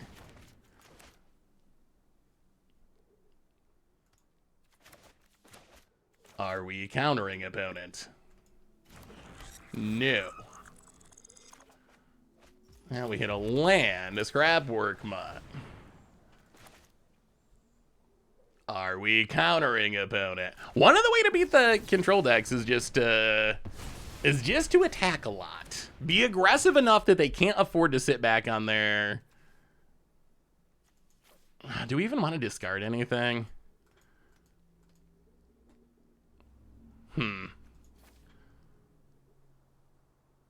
Be aggressive enough that they can't afford to sit back on... Oh my god, if they tap down...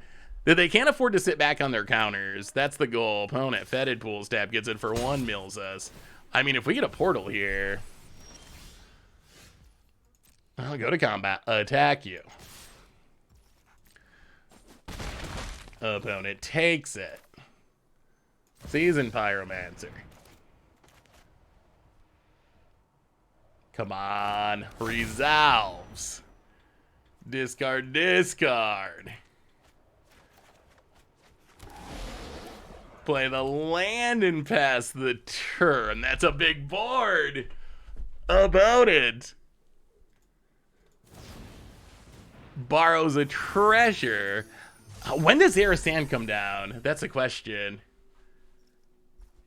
Wait, check the clip. Oh, there's a clip. Okay, we can watch it. All right, let's look at this.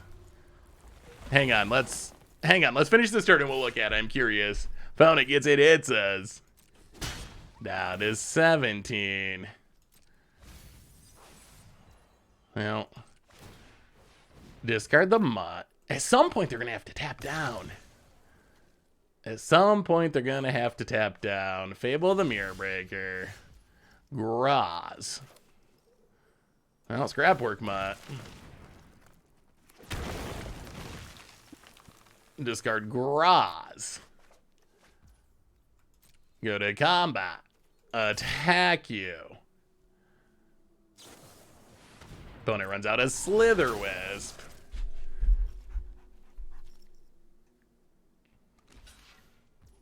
Sadly, we don't have a land here. A land would have been helpful. Well, let's see if they can do Xerath Jank. That would be the worst. Oh boy, I hate playing against rogues. It is the least fun opponent.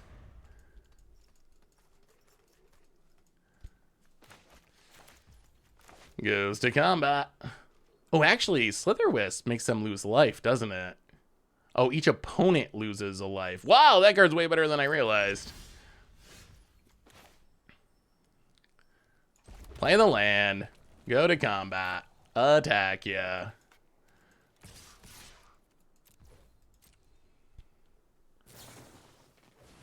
Soaring Thought Thief to mill.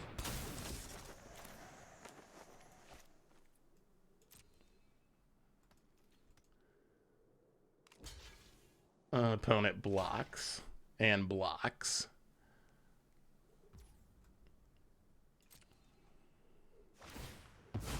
And sacks.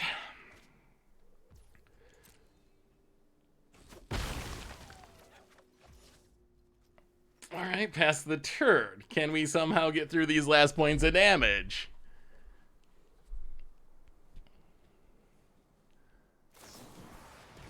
If we can... Oh, okay. Opponent finds a way to gain some life. If we can ever resolve this trash for treasure...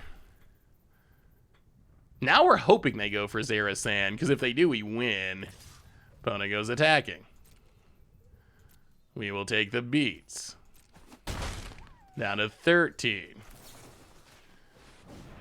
Soulseer, your blocker. How many counters can they possibly have? How many counters can they possibly have? All right, there's a counter. Drawing a land here would actually be pretty nice. Well, a Braid. Kill the Soaring Thought Thief. Counter it. Counter it. Opponent's going to be patient. Go to combat. Attack you. Down to 4. Fable of the Mirror Breaker. Spend that counter. Spend that counter, opponent. Oh, it's another Slitherwisp. Okay. Wow. Wow, this game. Soaring Thought Thief draws 2 cards. Yeah, these double Slitherwisps are doing it for our opponent here. The card advantage, like these sticking out, the card advantage is so ridiculous. Tap lad.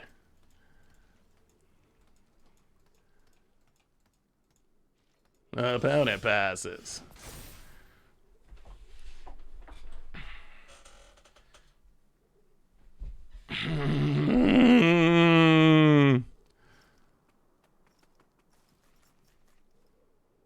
I mean, they always have all counters.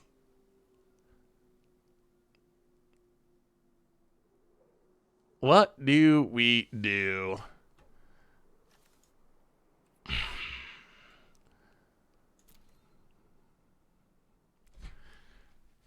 You know our opponent's sitting on a counter. Huh.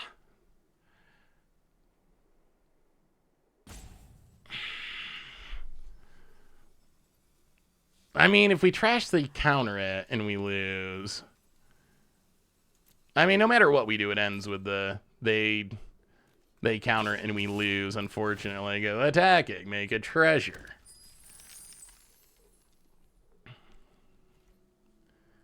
Opponent blocks.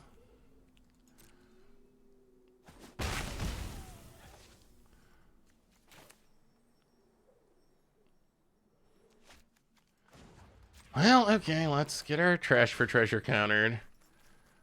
Portal. Sack the synthesizer. We're trying. We're giving it our best shot through the infinite counters.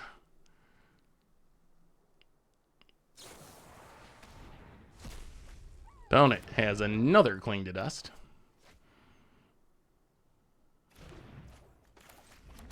Well, we'll play a Seasoned Pyromancer.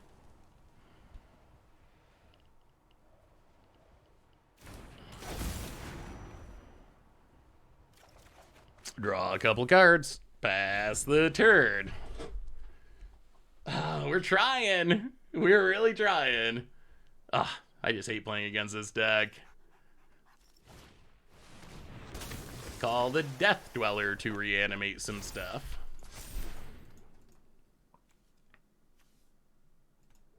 And opponent.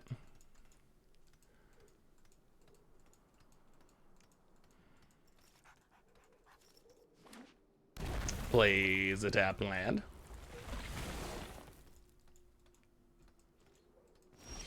Passes. Alright. Well, scrap work, Mutt. The games have been good until this one. This one's been obnoxious.